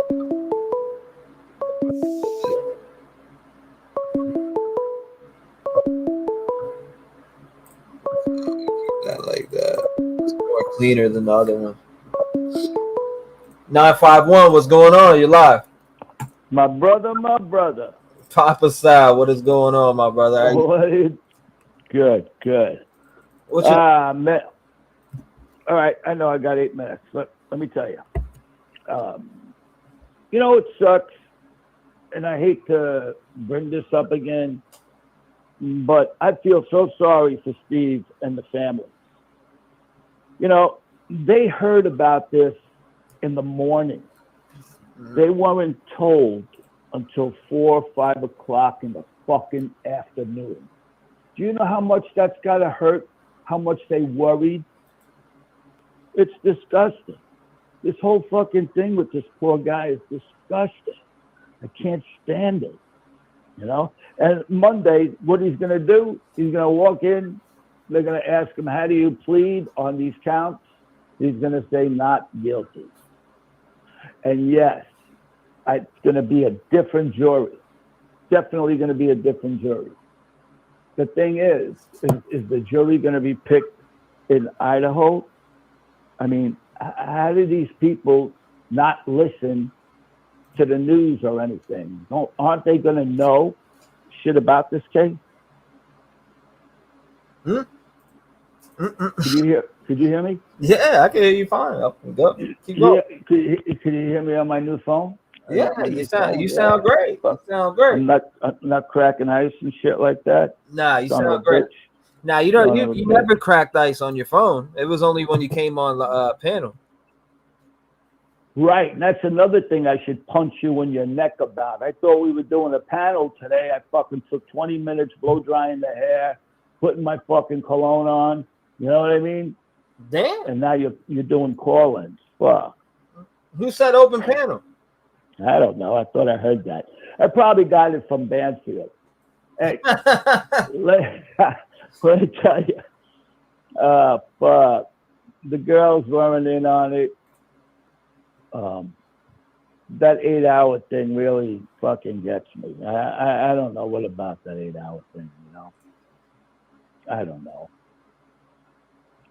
And look, yes, I wanna say I'm so sorry to you and everybody listening that I said that wasn't JB that day that called in. JB Gunner? Yeah. It was JB Gunner.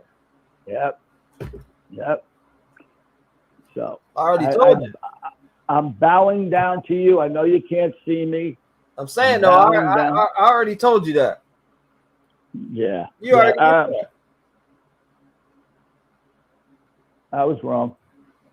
Of course, I told you it was I know somebody when I hear him, just like I know when you call. Yeah, well, me, I guess you could, right? Have that sweet voice, right? Yeah, Papa Sal in the building. That's what I thought. John, Detective John. I agree. Johnny, go ahead. Now go ahead, Papa Sal. It's your time. You know, they talk about this this thing that he's going to be going through. You know, that lady called in about being in the witness protection. You know, I was in witness protection for a little while. Then Tony Big Nose got me out, and all the charges were dropped. So I was found innocent. That's a joke. All right.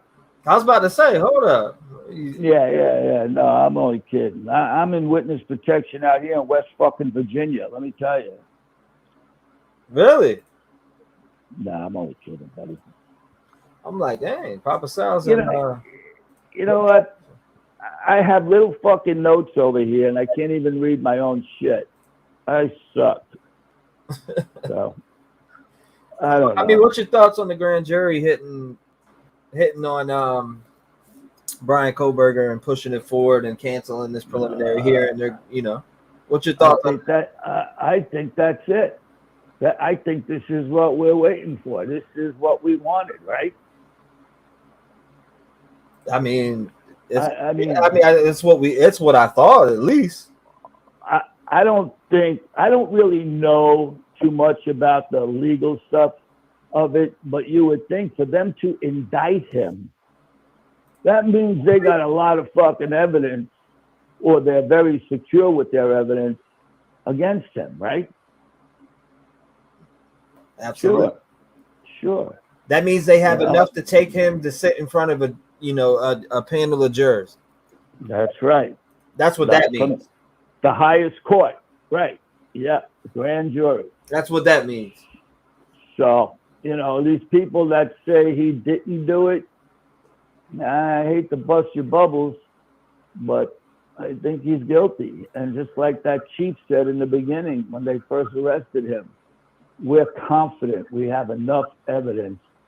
We got the right guy. So, and then yeah, no doubt. Mm-hmm. I think they got the right guy allegedly. That's just my opinion as a person, but I mean, we'll see what's up. We're gonna see what's up. I feel like they have physical evidence against them. That's me speculating. Do not take that and tell other channels. Yeah, they have physical evidence against them, because I'm only assuming in my head. I think of the crime and I think, okay, well, he had to transfer some, evidence to his vehicle. You're rushing out of a place after committing 4 gruesome murders. I would expect you to have some evidence on you that transfers to your vehicle, that you're not going to be open. You can clean as much as you want, but blood, etc. Good luck. And you know what? Steve is going to drive that fucking car right into the courthouse. Steve is going to drive that fucking car in. He's gonna bring in the fucking steering wheel. He's gonna bring in the fucking seat belts, the fucking seat, everything. He's gonna drive that car right into the courthouse, park it next to this motherfucker, and say, "Up your ass, pal." Or Sorcerer, I'll definitely be watching that. We'll be having a little party in Discord watching that. Yeah, it's terrible, what this fucking guy did. Why he did it, I don't know. We could all speculate about his motives. You want to say drugs? Come on. Let's wait. Let's not tarnish these poor people's names until we know for sure. Then you could throw all the fucking stones. Who cares? Who cares if they smoked weed? We did a couple of lines. I'm telling you, we all did shit like that. What the fuck? Now people are making it out. Oh my God, they were dealing drugs. Okay, well, show me transactions, people that they made transactions with. Show me, bring up people that said, hey, look, I texted her for some coke, or I texted her for some. Show me some of that shit. That's when I'll believe that they were dealing drugs. Is when somebody that bought from them can show me that. Yeah. You know what I mean? Yep. They're all making it sound like he got it from the little fat guy with the mustache. What's that drug cartel's name? Nobody can show me that. Nobody could ever show me that. Is this a comedy channel? Does it look like a comedy channel? Yeah. Man, it's stupid. I guess it could be if you want to make it that. But yeah, Papa Sal, I appreciate you. I appreciate you calling in. I appreciate you calling in. You know I love you, pal, and I'll talk to you here in a little bit. I love you, pal, too. I love everybody. Lock your doors, load your guns. I got my fucking gun cocked and loaded. I want them to come in. Exactly. I'll throw my fucking cat at them first. You're crazy. I wouldn't throw my. I wouldn't. I'm throwing myself at him. I wouldn't put my dog on him. Yeah. But I love you, pal. Thank you for calling. And what were you saying to the chat? I love them. I love everybody, and I love the confidence they give me to come on the show. You know, they give me a lot of confidence. And That's good. them. And I love them all. I'm glad they do. I'm gonna bring on a. Let me see. I'm gonna bring on a special guest here in a minute. Go ahead. Who? I'll bring on a special guest here in a minute, but I'm gonna take another phone call. I don't know. Let me see who's calling in. All right. Go ahead. I'll talk to you later, right? Yeah. I love you, pal. I love you too, brother. God bless you. Bye. Papa Sal, man. Papa Sal, wonderful soul. Wonderful soul.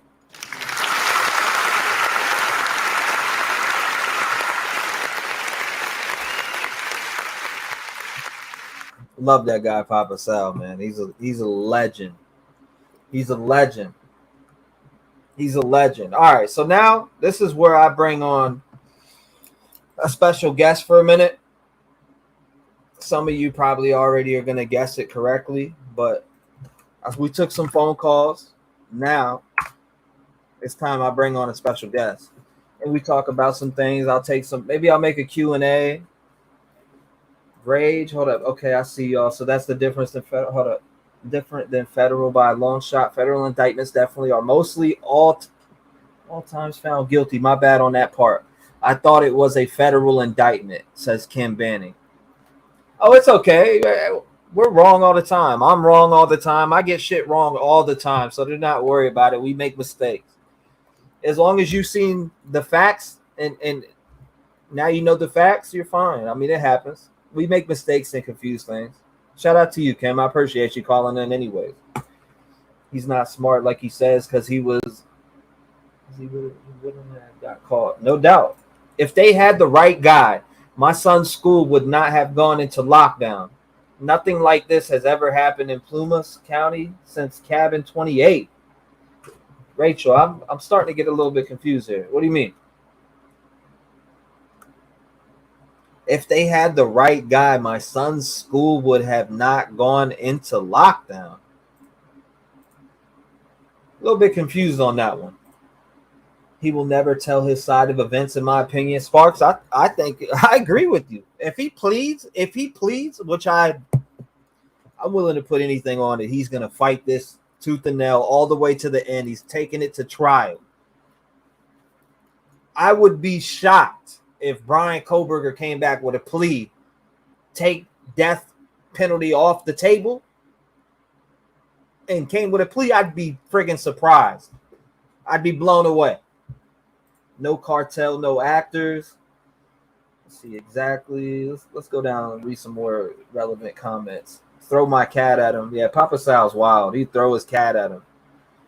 Papa Sal goes crazy. I think Dylan knows something. So a lot of you guys still think Dylan knows something. See, I think that 8-hour gap is interesting. I still want to hear the explanation on it. And it could be something very simple as we were plastered. I was drunk and I remember seeing a guy with bushy eyebrows. Maybe that's why the bushy eyebrow statement is the way it is. Who knows? I heard Papa Sal at the end. Sorry to have missed you, Sal. Hope you are well. You can always run it back, though. There's replay. Okay, I see our special guest. I see our special guest. I wanted to go ahead and bring him up. Special guest Brian Kohberger. Good gracious. Special guest in the building, Detective John. What is going on? Welcome, Detective John, onto the show. Thank you for coming up, What's up, guys? I think everybody got a shot of my ugly mug. I'm sweaty. I've been working all day. So. Detective John, what's going on, man? So what's your thoughts? Are you surprised at this? Because I'm not. Well, no, I mean the grand jury just basically the PCA is what's leading up to the grand jury. The grand jury just determines whether there's probable cause enough to file these charges. So that's just a step in the process. The rest, he will be judged by his peers. There will be a jury pool selection. They'll go through. It's like Sal said, who's not going to know about this? Well, the thing about it is they've got to be able to find impartial jurors. There's not going to be too many that don't know about it, but you've got to find the right people for both the defense and the prosecution, and they've got to agree on it. That's what I think is going to be. The discovery phase and the jury selection are going to be the hot topics moving forward, because that jury selection is not going to be fun. It's going to be a war. I promise you, an absolute war, because this is a death penalty case. Don't forget. And he will not plea. If he pleads, I will be floored. He's got nothing to lose and everything to gain, because this is a death penalty case. And the state, like I said before, if the state allows him to plea and accepts a plea, they're cowards. There's no way they should do that. There's no way. But I mean, in my eyes, I think that what they looked at was enough evidence to say, "Hey, this is enough to face a friggin' juror." Absolutely, that's what the grand jury does. They just it's just the PC phase. They got to run through the steps, and they did that. So, they're just going to move forward from here. They're not going to have so many hearings now, but. This thing moved across state lines. It did all kinds of stuff. So, they did everything right. The rest is, just battles that we're going to see are they're going to be epic, man. Absolute epic. These networks that are going to cover this trial are going to make so much money. It's going to be unbelievable, man.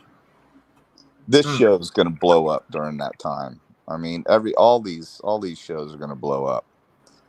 On that note, I want to put something to bed, because it's so, and you and I were talking the other day. You had some things you had to take care of. I was jonesing, man. I wanted to get this stuff out there so bad, because I was trolling a little bit and seeing what everybody else, what they had to say, but shit happens. You have to take care of things. Your dog's important, your family life's important. So you were down for a few days. I get it.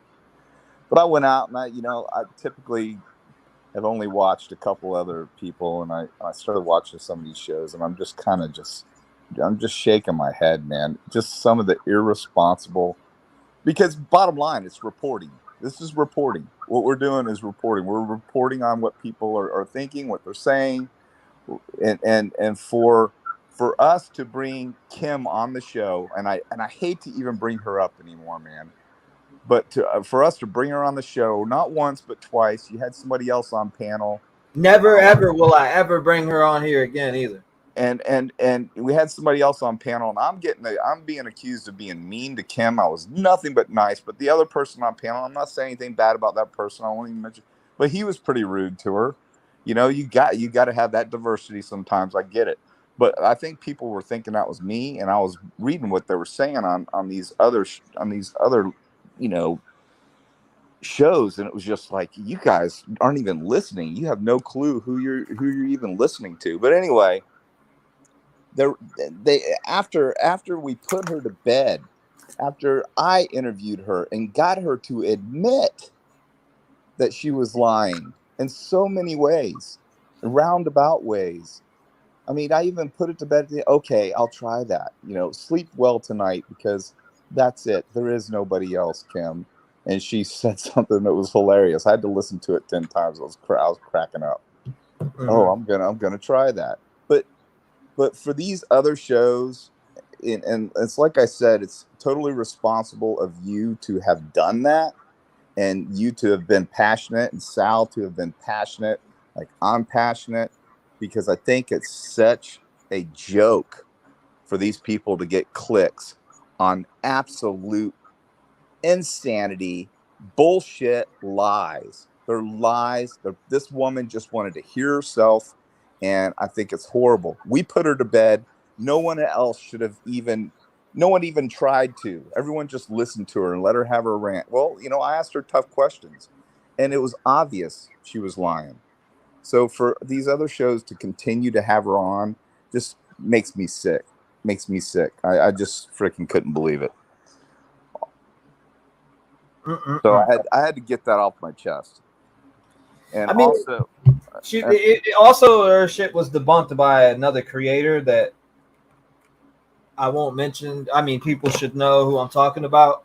That she was bullshit, and I'll leave it at that. And also, that email is in possession of another source that it needs to be in the hands of, because people, things that were claimed as facts in that email were very dark, and the fact that a content creator would even entertain what was in that without even sending it into the FBI or trying to vet it maybe through somebody like a family member makes me sick to my stomach. That people would just use that, because if I wanted to, I could sit Kim aside and literally just sit there and say I have an inside source and that's that's from this area that knows information about this case, and literally sway thousands of people to believe that there's these extra killers, and there is these, and I got her vetted and this, that, and the third, but that's not the case.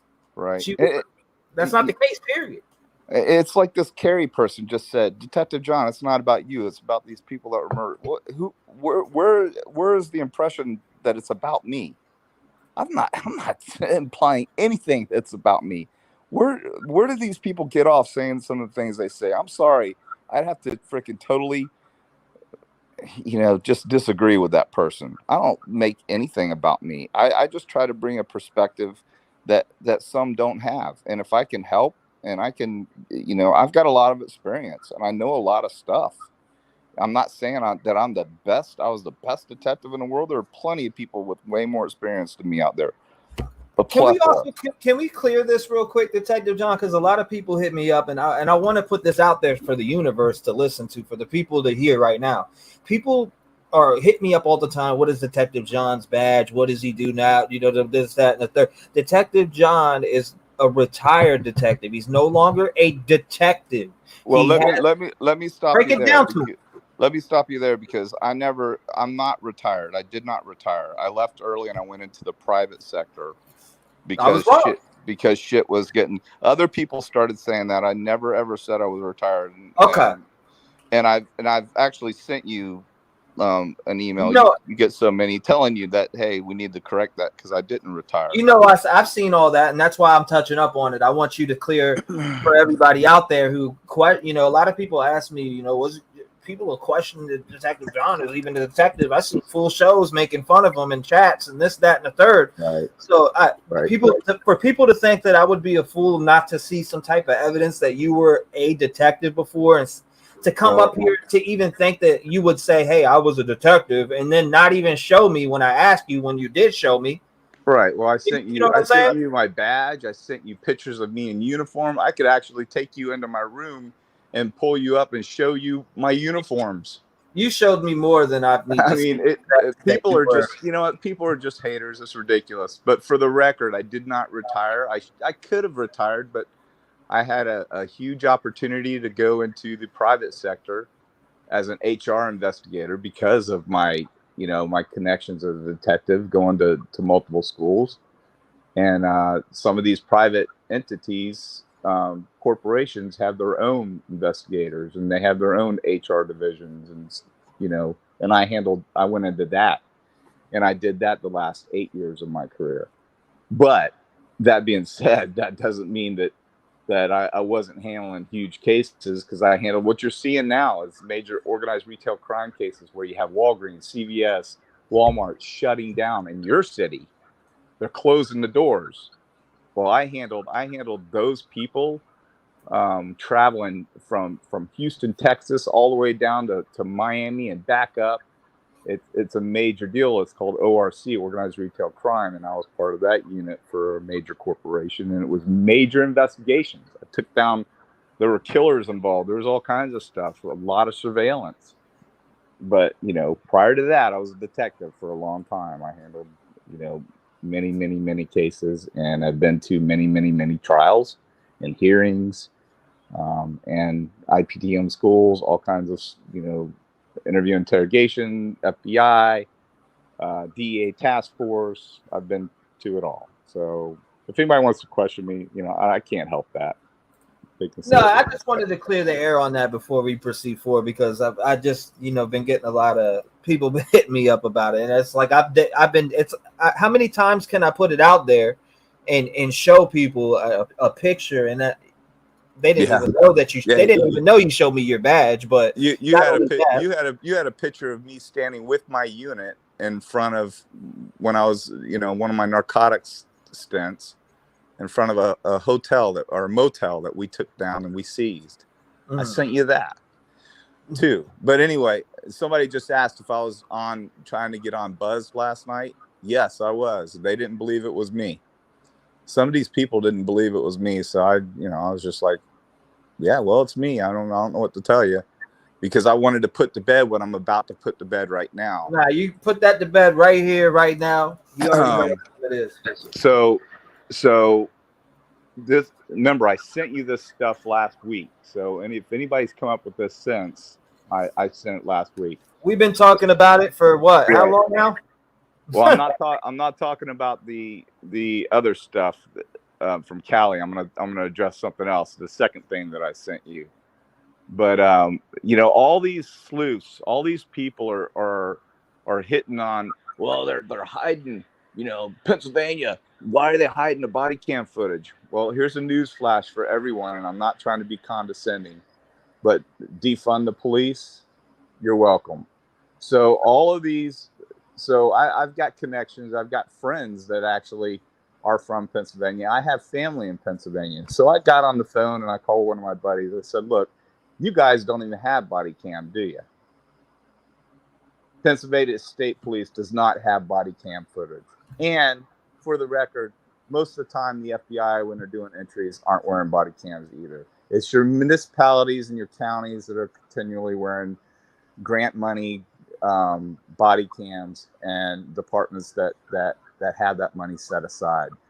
The Pennsylvania State Police, and I don't know why no one is covering this, they do not have body cam footage.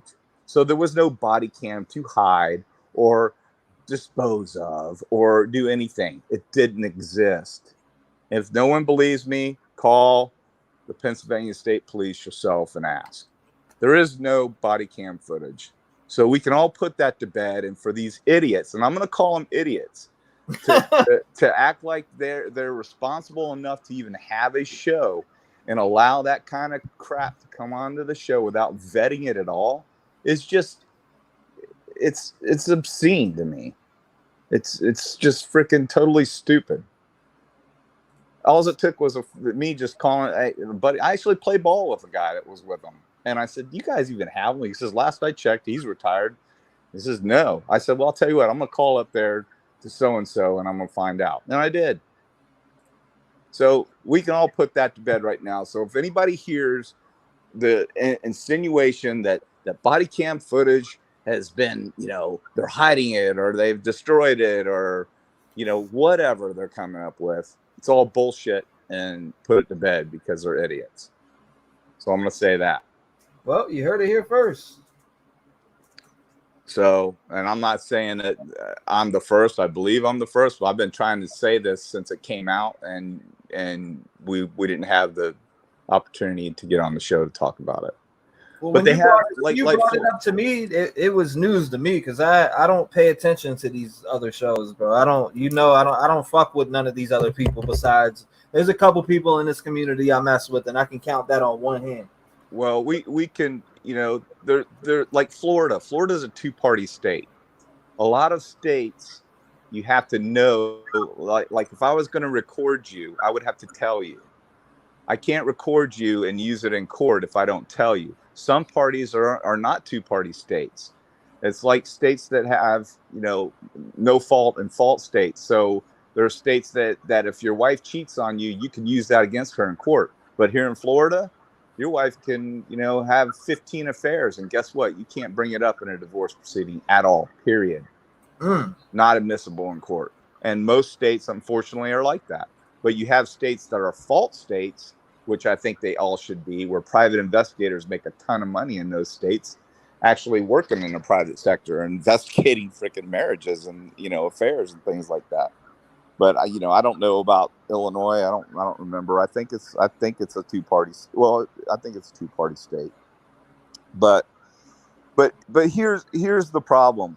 All these other shows just they mean diddly to me. Not every single one. There's a couple that are pretty good that I've found in the past few days just looking that are decent. But most of these shows are a joke, man. They're an absolute joke. And you've been heated the past couple shows about this, and rightfully so. And so is Sal and myself. And I think that this show represents integrity and a responsible setting for everyone to talk. And I think that, all these other shows are just in for the clicks. Hell, some of these shows you can't even get on and post unless you pay, period. Did you know that? Yeah, that's wild to me. You can't even get on and post. I tried to get on and post on one of them. Yeah, I had to donate. I'm not going to donate just to say a freaking line. I don't mind donating. Don't get me wrong. But every time I post, I have to donate money. Yeah, that's crazy. That is crazy. That's insane. They should be ashamed. They should be ashamed of themselves. You should. I mean, like, as I learned as a YouTuber from, just being here in general, like begging and shit like that just makes you look fucking stupid, in my opinion. I mean, that's just my open opinion. Whatever creator does that, cool. I learned the hard way that going out and being like, oh my God, yeah, hit my Cash App, my PayPal, hit my go ahead and donate me $20 to my channel. Make sure you start a super chat train. Let's do a super chat train, guys. Come on. Like that, you're just desperate for money at that point. And I'm gonna face the facts here. Why not get on here, be myself that I am when I turn this fucking camera off? Because when I turn this camera off, I'm myself. I'm the same person that I am right here, sitting here. We may talk about different subjects when I'm off camera or hanging out with my family, but I am the same exact person that I am when I turn this fucking camera off. I don't turn to my girl and say, hey, baby, can I get $20? Hey, baby, can I get... No, I get on here to be me, talk about things that I'm interested in with everybody else in chat, and I'm fine with that. If you donate to my channel, cool. If you don't, cool. I appreciate people just being here and being there to talk with me about these cases that blow my mind. And you know what, man? They appreciate it. They all appreciate it. Because you know what? Some people just need to talk. They need to, it's like Kim. I mean, I don't want to bring her up, but I feel bad for that lady in a way because I feel like, the compassionate side of me feels like, yeah, she really does have students at WSU, and she's mortified. She's petrified, and I think it's done something to her psyche, and she's put herself, there, and she needs a reality check. She's not, I can't believe her kids haven't shut her down. I heard them at one point during one of the calls yelling something at her, but it's insane to me that she is given the venue to continue to come on and spew this useless banter with others. That is just it's wrong. Let's talk about the case. Let's talk about other things that have happened that you and I were talking about. What did I predict in the very beginning? What was I saying about the modus operandi of this case. Hold on. Before you move on, this is a perfect example. I didn't ask no one to become a member. I didn't ask nobody to do. I didn't ask for none of these super chats that I got today. Period. I didn't get on here and say, "Hey, drop me some money and we'll talk about this and I'll get Detective John on and we'll do this, that, and the third." I didn't do none of that. And for the record, people, I get nothing to come on T-REV show. Exactly. Nothing. Zero. Haven't even discussed anything. Detective John gets on here out of his heart. All of it is straight out of his heart. I don't go, "Hey, Detective John, here's $1,000. Come on here and feed the people information." I say Detective John will hit me up. We got each other's numbers. If he wants to come on, we talk about it. Yeah, I mean, I love to share info and I love to see everyone's perspective on things. You never hear me say anything, like people were insinuating on that other show that I was mean to one of the moderators. I've never been mean to any moderator. Hell, I've barely even have acknowledged any moderator. I thanked them. But somebody said that I was Ann or somebody. I don't remember that I was mean to somebody. I'm like, what are you talking about? I've never been mean to anyone, ever. That other guy you had on panel was mean, but not me, dude. Never. So anyway, what were we talking about? And I really wanted to cover this the other day because, we seem to not care about the obvious in society today. We seem to want to convict a guy that was on a subway train and he was trying to protect others, and he got somebody in a chokehold and the guy died. I don't care about that. I mean, the guy had 48 arrests in the past 2 years. He's a thug, and this guy's a decorated Marine, I believe he was, and they're crucifying him rather than cover what I would like to see people cover, which is the psyche of society today. What did I say was going to happen months ago based on the tragic events and the modus operandi of this case? Do you remember, T-REV? Of this case? What did I say was going to happen moving forward? Copycat killings. Now, it's been over 2 weeks now, and no one's even hardly talking about the UC Davis case. Mm-hmm. I sent you all that info. Did you get a chance do you have it where you can pull it up? I've seen it all. Can you pull up those pictures? I think when people see this, they're going to lose their minds. You know what I'm talking about, right? Yeah, you're talking about homie looking like Richard Ramirez. Yep. So what we talked about, I'm not trying to get off the case at all. I'm just trying to show what people's psyches are based on the media and the attention that this case got. It's like I said, and everyone can agree that if someone walked into that house on the 12th and the 13th and blew those kids away with an AR-15 or a Glock or something, we wouldn't even be talking about this right now. We wouldn't have been talking about it for more than 3 or 4 days. I can guarantee you. We've become so desensitized to gun violence that, no one really cares anymore. But you see this cat right here? Now pull up Ramirez. I want everybody to look at this kid and then look at does everybody know who Ramirez was? Of Does course. everybody remember? If anybody's into true crime, they definitely know who Richard is. Well, so this kid was, for all intents and purposes, a good kid. He played high school football. His high school football coach came on and talked about him, said he was a quiet kid, didn't have any issues, made good grades. But something happened post this case. This dude and this dude. Let's see. Well, it's the other one when he has longer hair. He's like, it's very eerie how these. Yeah, you're talking about this one right here. Yeah, that one. That There's tons. There's still a similarity though. Yeah, but the other one where Ramirez has the long hair, just like him. Well, anyway, like this this. kid, if everyone, this is a UC Davis case. It was in California, and it happened, what, I don't know, almost 2 weeks ago now. Mm-hmm. Now look at these two. So this guy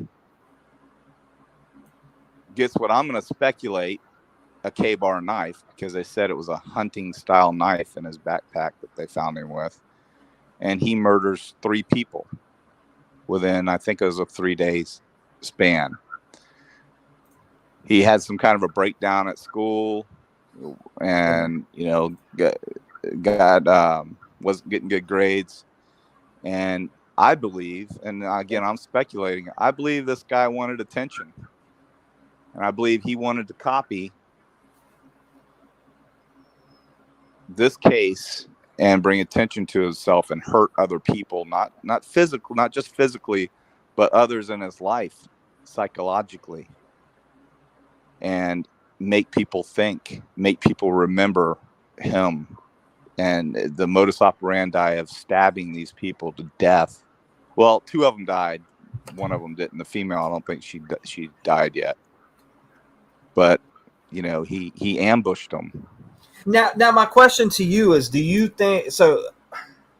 When you tell me copycat, are you saying that he copied Ramirez or Brian Kohberger? Allegedly. I think he may have been another Brian Kohberger, you know, deep down, and may have had an infatuation. And this is my speculation, of course, and may have had something for Ramirez or any other. But this case with Kohberger was so sensationalized based on the method of using a knife and whatever this kid was going through. I believe, and there's been other stabbings too. There was the hikey girl. She was on a trail. Somebody accosted her and stabbed her to death. And then there's somebody famous that I just saw yesterday. I can't think of the name. Some multimillionaire that was stabbed to death. But this is where we are in society, people. And I think that, you know, we're going to see more stabbings now because of the media, because of what's happened. I mean, I'm not saying that's a bad thing. I'm just saying that's where we've evolved as a society. It's just like anything else. Do you think that molestations weren't happening 40, 50 years ago? Do you think people weren't being raped 40 or 50 years ago? Do you think that pedophiles didn't exist 40, 50, 60, 100 years ago? Of course they did. And I don't believe it's much worse. I believe it is worse now because of, you know, we have the internet now, and it's, you know, everyone can get online and surf porn or do whatever they want to do, and they morph into these bad people sometimes. But the media has created monsters. It's created monsters, and this guy knew everything there was. I guarantee he was following this case. I guarantee if somebody were to look at his social media, they would find that he was following this case, and he was infatuated by it.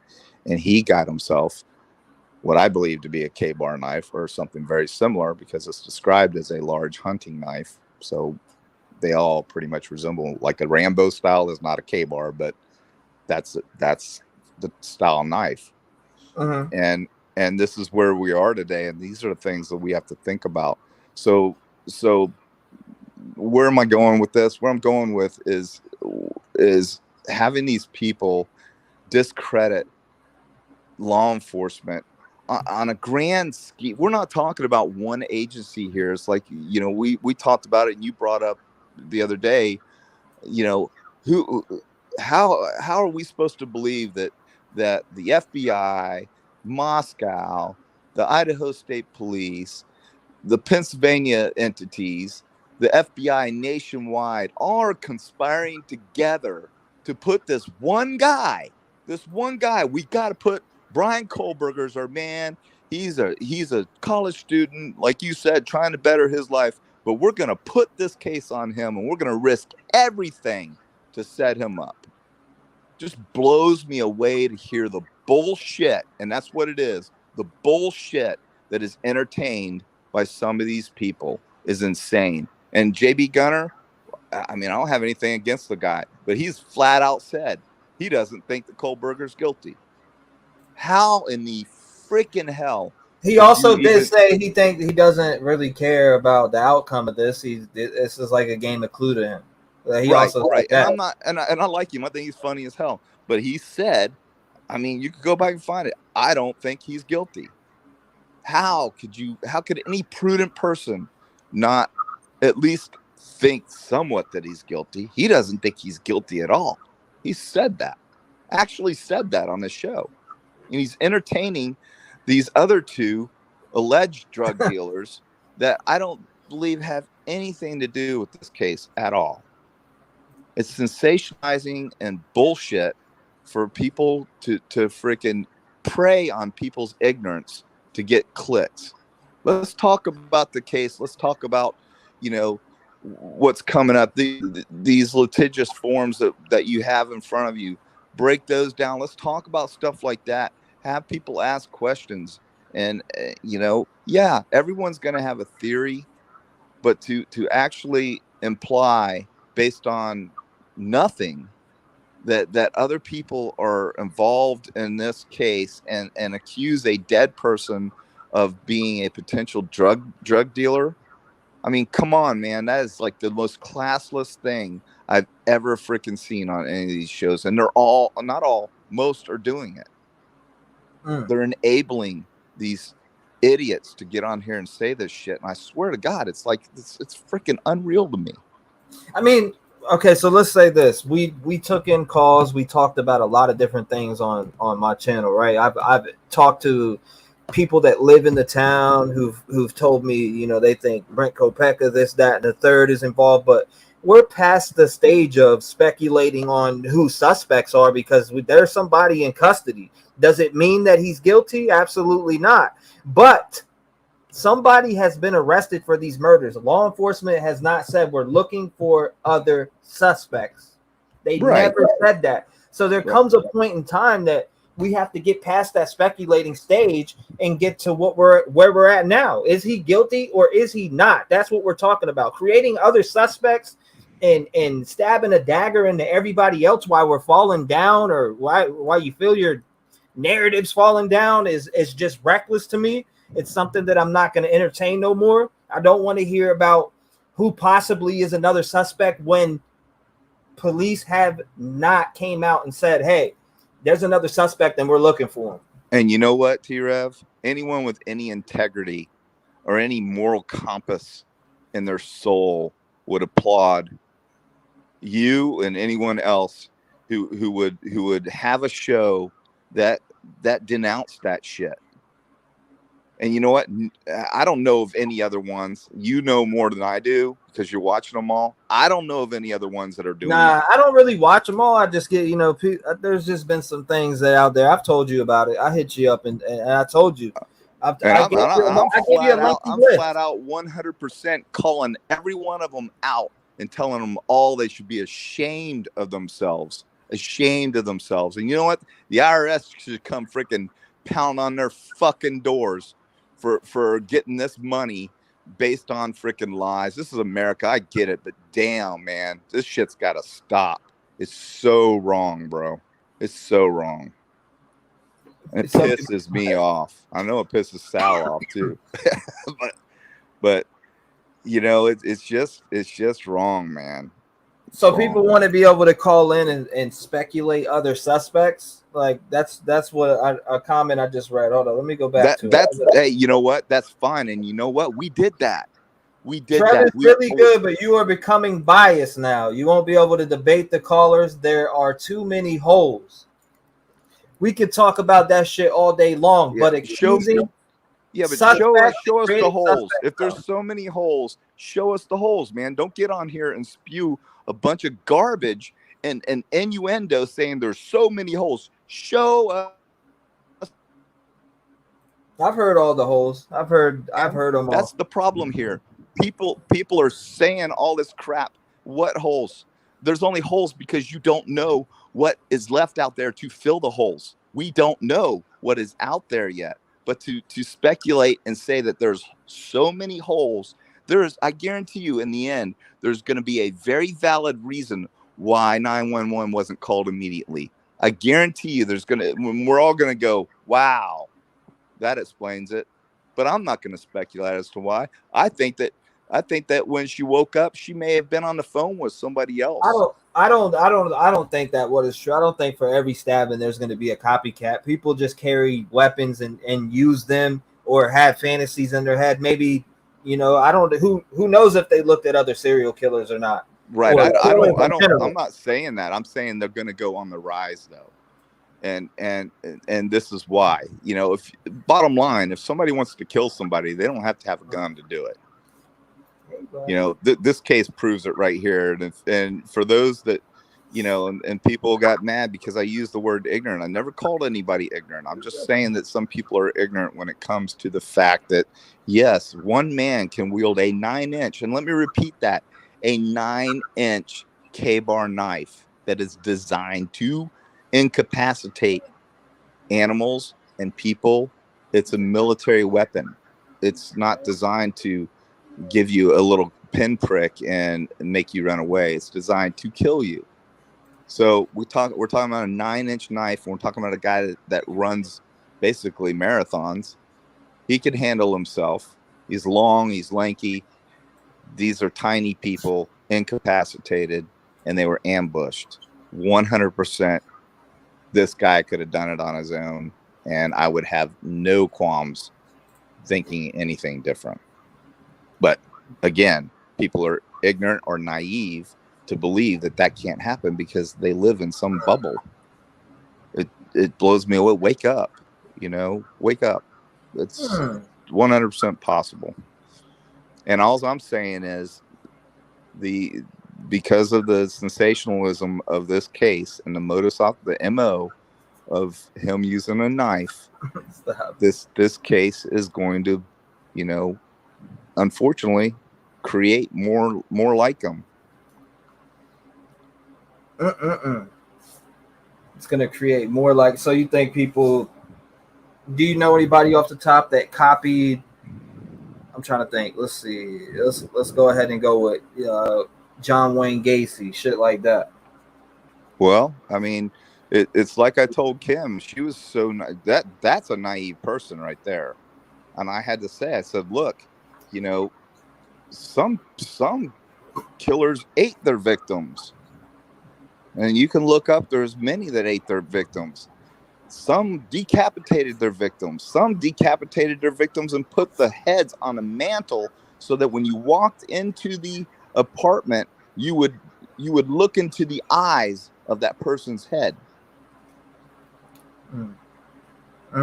I don't think that the suspect, which I believe is Brian Kohberger, the perpetrator, I don't think he took the time to do any of that stuff. He was in and out. I don't think he went there with the intention of killing 4 people. I believe it just, morphed into that because of circumstances. I do believe social media, this is me thinking, people can disagree. I believe social media will come in the end. Social media is going to blow us all away, and we're going to get a picture drawn for us as to what really happened here. And there's was it 52 terabytes? Does anybody understand how much 52? I'm no guru when it comes to that stuff, but I do know enough. I mean, a terabyte is like typically a computer today is a terabyte. We're talking about 52 terabytes. So the enormous amount of video that they must have, because video takes up a lot of space, is incredible. Calm down. So they have Detective John. I'll be right back. I'm gonna take Sosa out real quick. We can talk. Right. I'm just taking him outside real quick. He's gotta go to the bathroom. Oh, look at him. You gotta go fight him. Yeah, he does for sure. Can he? He can't lick his ass. That sucks. He can't. He's got to go to the bathroom. Hold it down for a minute, though. Hey, if I could lick my ass with my nuts, I'd never leave the house. Sal, how'd you like that one? But anyway, that's my take on it, everyone. I just think it's irresponsible of these other shows to have this nonsense, absolute nonsense, and hold a 3-4 hour show surrounding nonsense. Just blows me away. Is that giving people an avenue to talk? No, not really. I mean, those people should be shut down immediately, because you know what? Bottom line is, we're talking about people here, and to have family members, you know, being told that this stuff's being said about their children, their dead children, or you know, their children that were there, it's just wrong. Wrong. I get it. I'll entertain just about anything, but I'll also try and be the voice of reason and you know, give my side of what I think. You know, that's what we're all here for. I'm trying to read some of this stuff, but can we slow it down a little bit, mods? Because I can't go that fast. I'm old.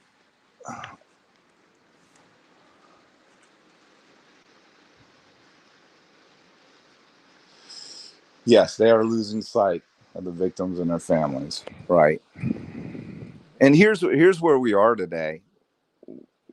You know, where would we be? What about old-fashioned? What did we do before DNA? How did we solve cases before DNA?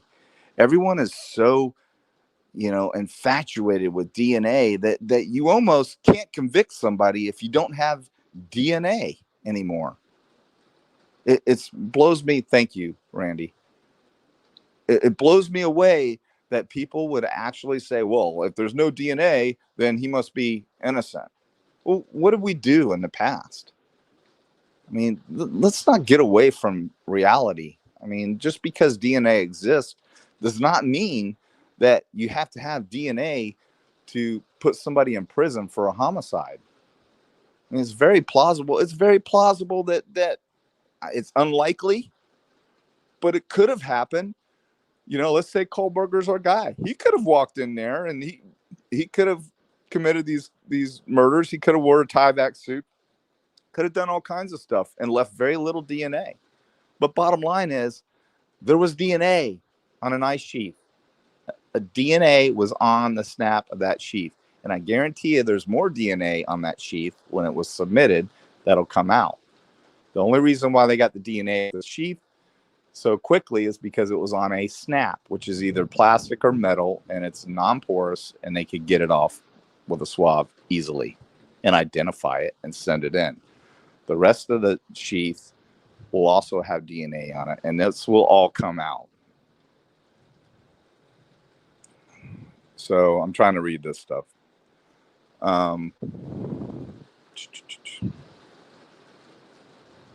Yes, Anita, people are innocent until proven guilty. We have a process. Yeah, absolutely. 100%. I agree.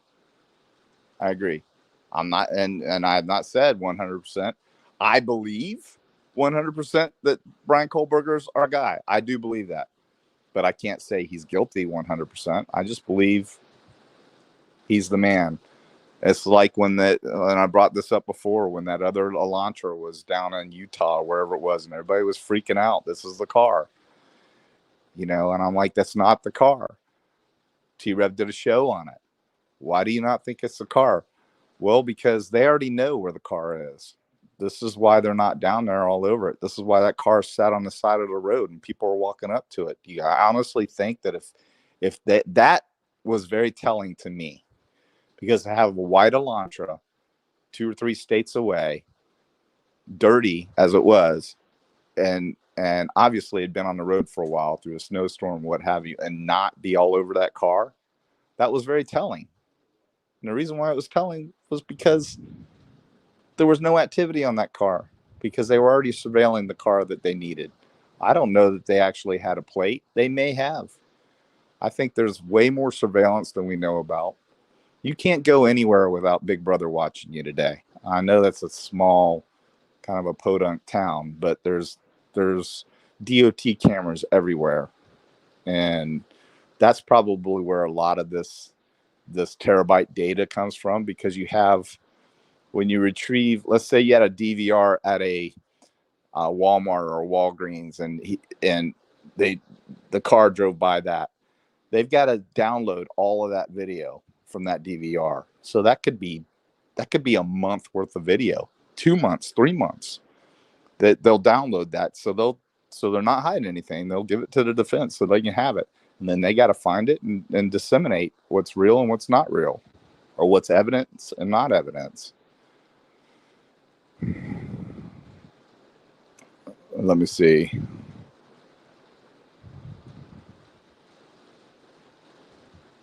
Oh, the whole phone thing. I mean, Sal, you got a point there. I mean, they're hitting on this phone thing. I mean, listen, you got to think about, if this is our guy, what is he going to school for? He's not an idiot. He knows his phone's going to be paying. He knows a lot about the process. In fact, he was trying to intern. He was actually what he wanted to do was create ways to help investigators with digital footprints and all kinds of stuff relating to computers. He wanted to be a part of that. Okay, Blue Mustang. His white Elantra isn't in the same year. Okay, here we go. We talked about this in the beginning of this too. Listen, there's software. So when you have a blurry photo of a car captured on surveillance footage, there's software. Okay, you can't recognize it. I can't recognize it. There's software out there that they can input in, and they'll, based on the body lines, they'll determine what type and make that car is. Now, if you look at an 11 through an 18 or 19 Elantra, I can't remember how far it goes, but the body lines on that car are almost identical. The only things that have changed are the wheels, the headlights and taillights a little bit. So were they wrong in specifying the years they did? Probably. I would have gone from whatever the body lines were on up, but there were hundreds of thousands of those cars. So to say that they got it wrong, I wouldn't go there. I wouldn't say they got it wrong. I would just say that, they shouldn't have made such a small window for a year. But if you look at the body lines, in fact, me coming on T-REV show was the first time I came on and looked at any of this stuff, because I was interested in the case. And T-REV had that white, I think it turned out to be an Altima sitting out front, and I'm calling in the show. What about Jack the Course?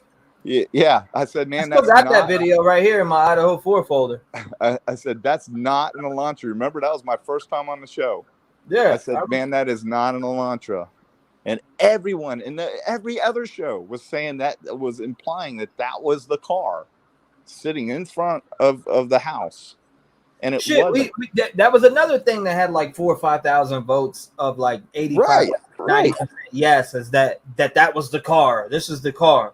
And I'm not trying to take credit, but I'm just saying I was adamant. I'm like, man, we can put this to bed right now. That's not an Elantra. I thought it was a Elantra. I'm going to go out on the limb. I thought it was an Elantra. I was a part of speculating on so many different people, but I feel like at some point you can't speculate until trial on more suspects when there is no more suspects put out there to the public by the police. And there would be if there was somebody on the loose. And look, I get it. People today don't like the cops. Why do you think I didn't want to be a cop anymore? I'm going to be totally open and candid with everyone. I loved being a cop when you could be a cop, when you could go out and you could do your job, and it was a challenge. But when every other Tom, Dick, and Harry is sticking a cell phone in your face when you're doing an investigation and demanding to know why you're doing that investigation, when really they have no reason to be there. And basically they're trying to throw you on YouTube, and they're antagonizing you and trying to get you to say something or do something or threaten to arrest them so you can wind up in IAD because you lost your temper because this person, people just don't understand. If I'm on a case and it's a serious case and I've got a suspect, a murder suspect or a robbery suspect, and I've got somebody behind me sticking a camera in my ass, demanding to know what's going on. And I got to worry about that person. But I don't know if that person knows this guy. I don't know what's going to happen. I'm going home at night to my family, and I have a job to do. And that's to protect the community that I'm working in. And me being a white cop working in the hood automatically makes me a racist. And that's another bunch of bull crap. But we're getting off topic. He was a boxer. He was a boxer too, Maria says. Knife not there, though. Yeah, he was a boxer. You're absolutely right. I think he got rid of the knife. I mean, that's what I would think. Either he got rid of the knife or he kept it as a trophy, allegedly. If he, you know what I'm saying? Allegedly. I'm still on the fence on the search warrant. I think it was in Pennsylvania where they're listing the number one item as a knife. I'm fixated on that right now. I don't understand that. Can you pull that up, T-REV? The Pennsylvania search warrant? The Pennsylvania search warrant? I'm pretty sure I got that in my Idaho files. Let me look. It probably is, but if everyone would just look at that and try and knife number one at the top, that part? Yeah, why?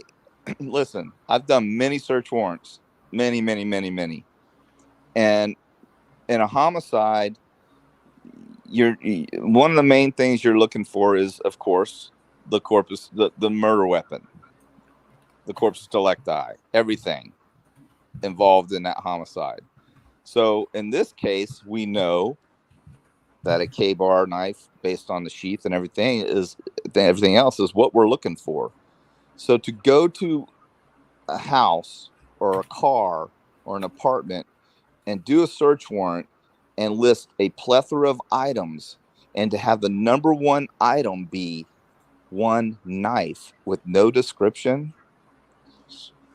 Man, why is nobody talking about that? That is extremely weird to me. And here's why I think that's weird.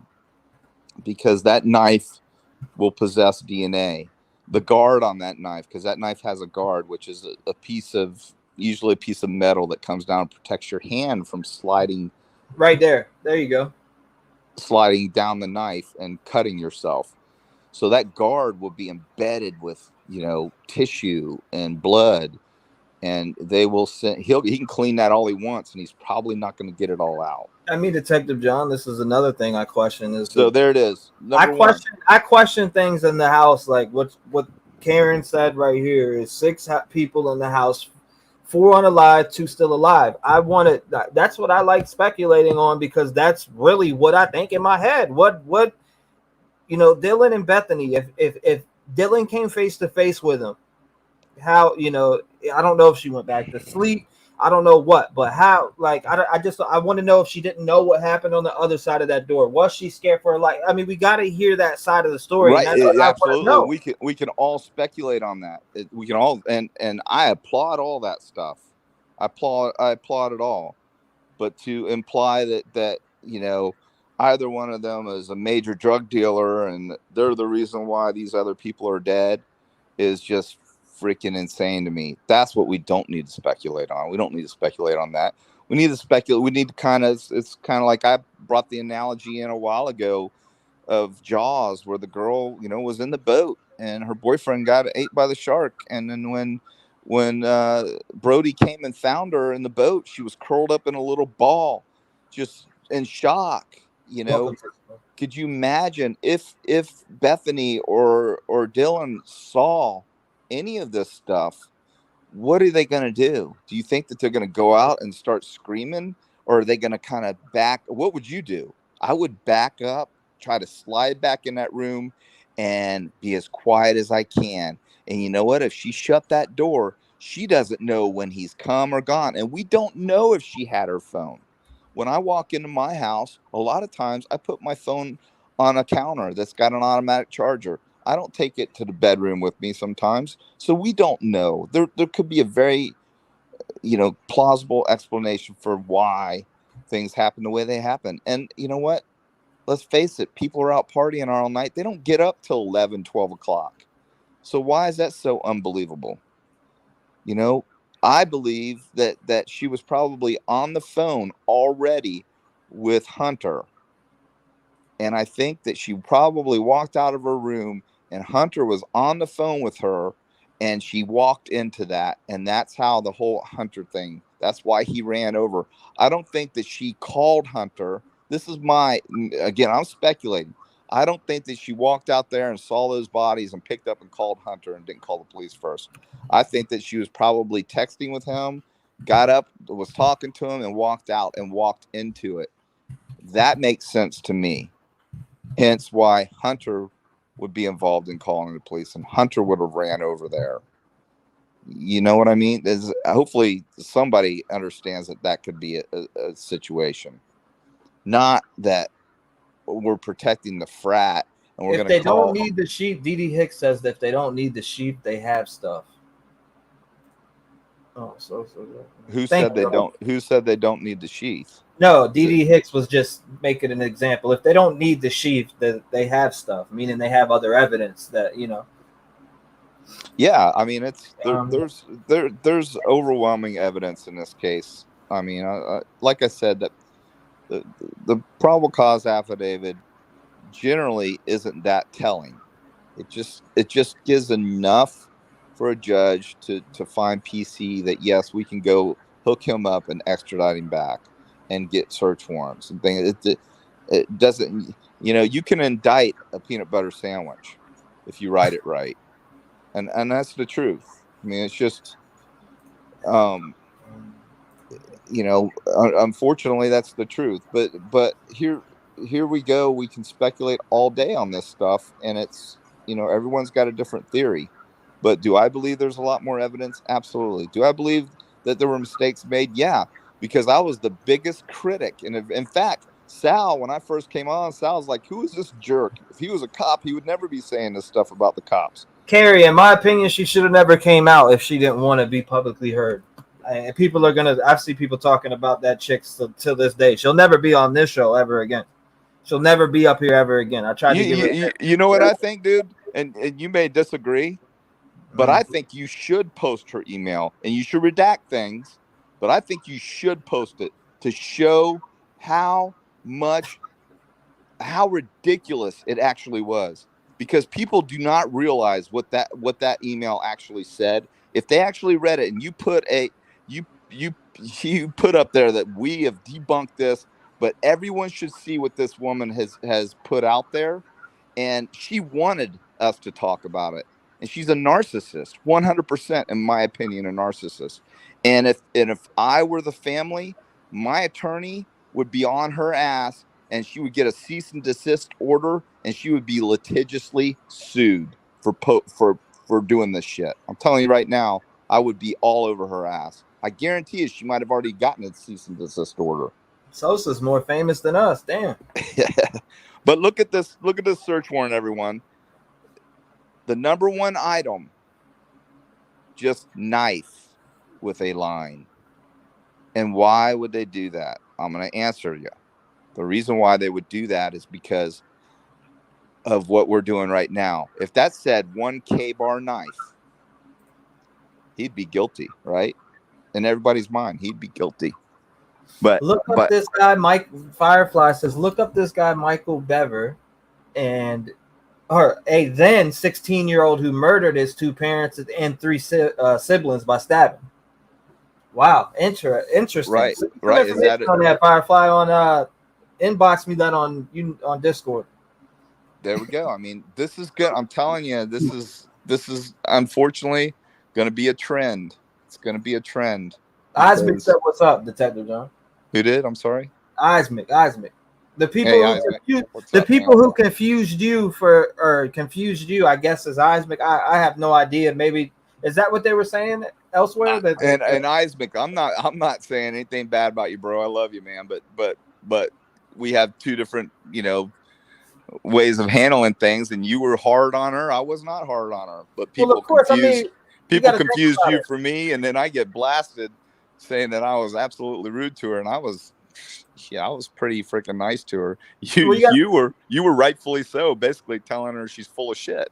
Bro, you got to think about this though, right? Eismick, you were detective, police, uniform, etc. Eismick, people like myself, right?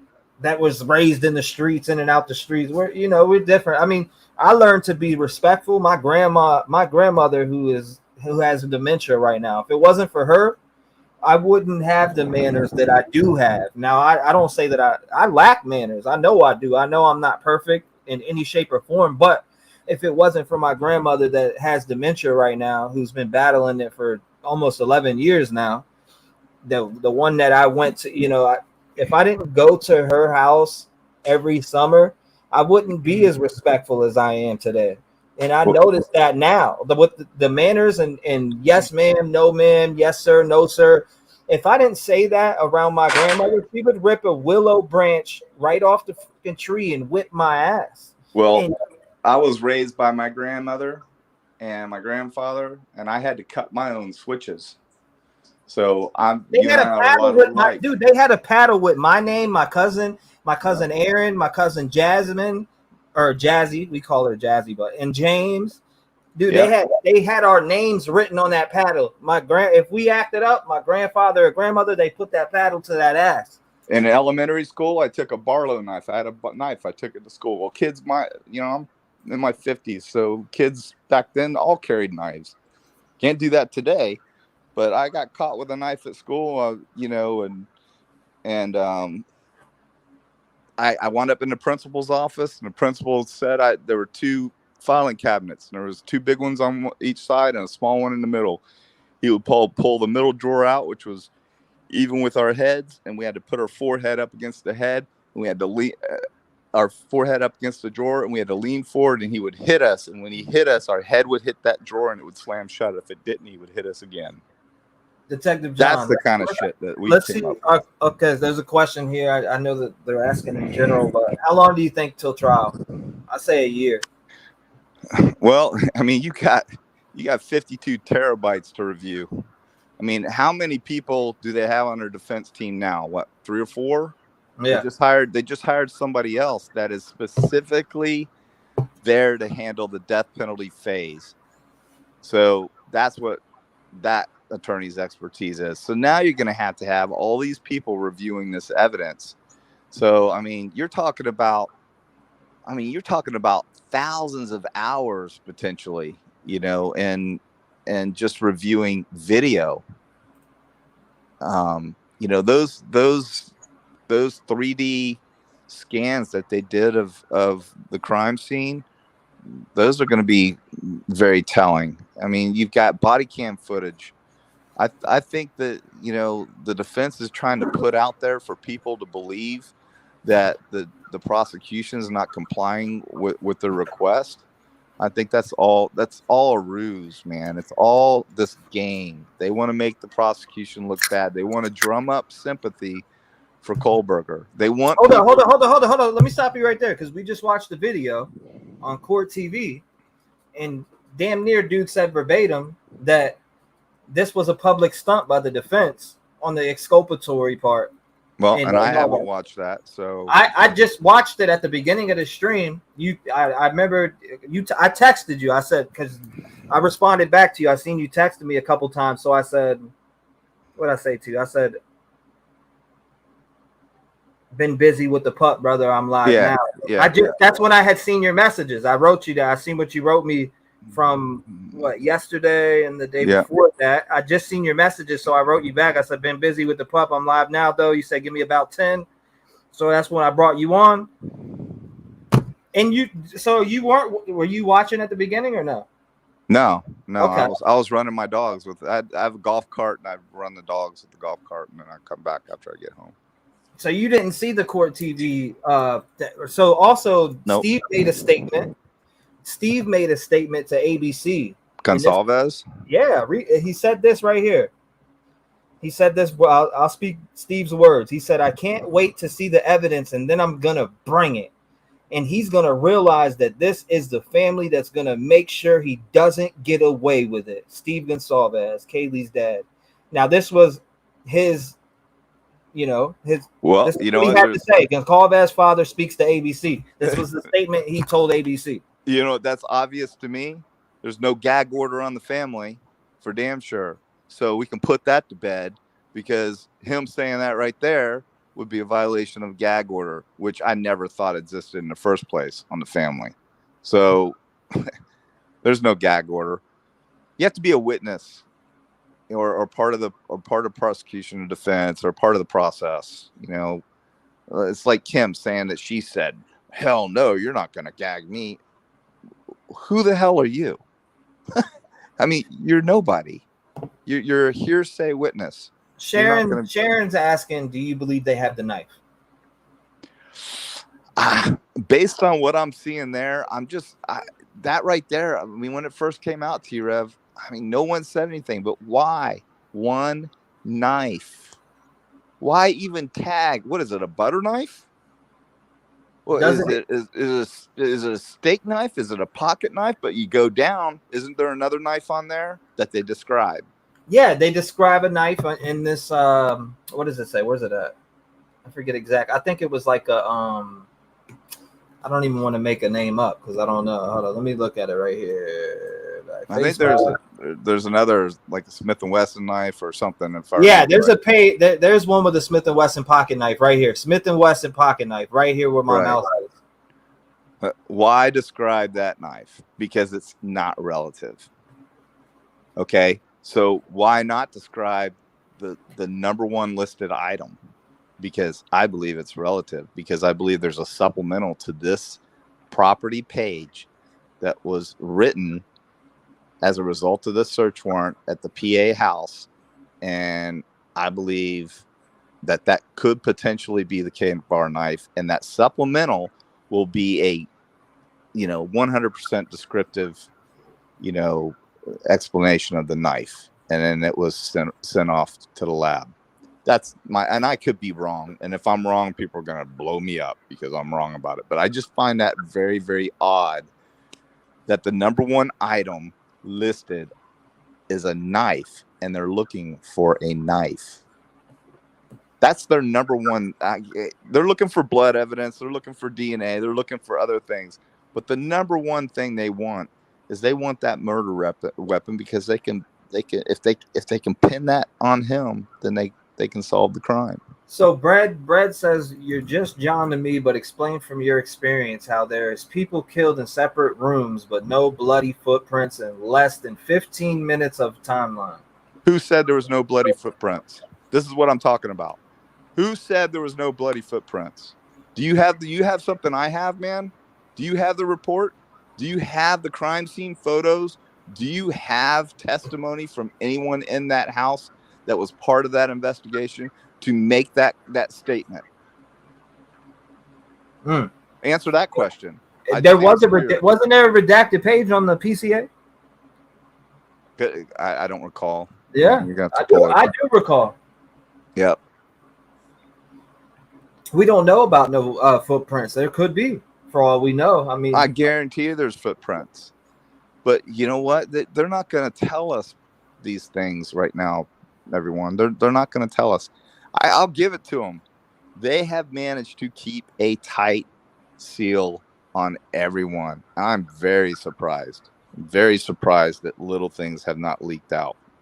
Really. I mean, it's impressive that some of this stuff has not leaked out, considering the amount of people involved. I'm just saying. It's very, very, very impressive that they've managed to. I mean, that shows integrity of the law enforcement officers involved, because no one's saying a word, and that's impressive to me.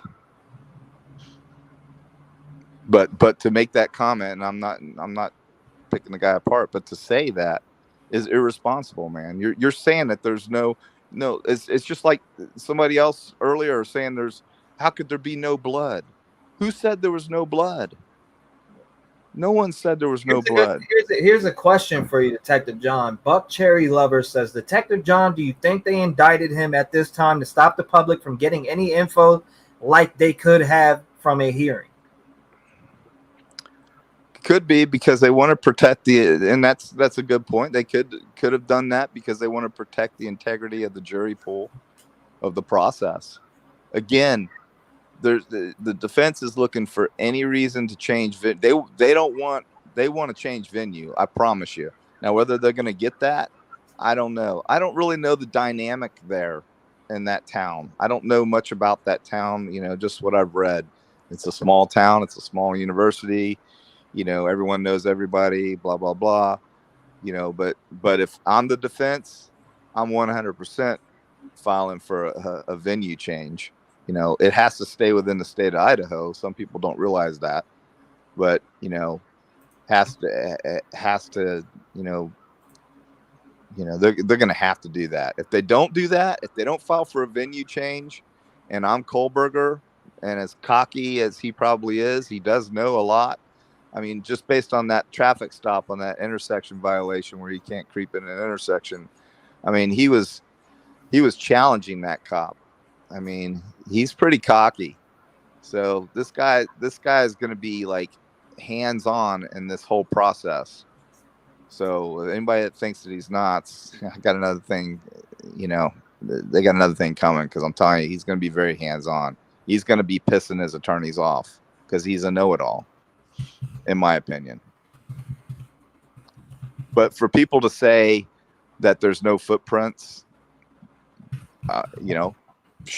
show me the receipts, as you would say, man. Where's the receipt saying that? Unless it's some other person saying there's no footprints. You didn't hear it from law enforcement. You're not going to get through that crime scene without leaving footprints. I can guarantee you there was blood everywhere. We have DNA. The car doesn't matter. We have DNA. Car doesn't matter. I mean, I think the car will matter. If there's blood in that car, matters. Because the only chance that they have is to get pieces of evidence that are relevant thrown out during a suppression hearing. And they're going to do that. The reason why they want all this body cam footage and they want everyone's info that was involved in the case is because they want to cast out, like they did with OJ, with the investigators in that case.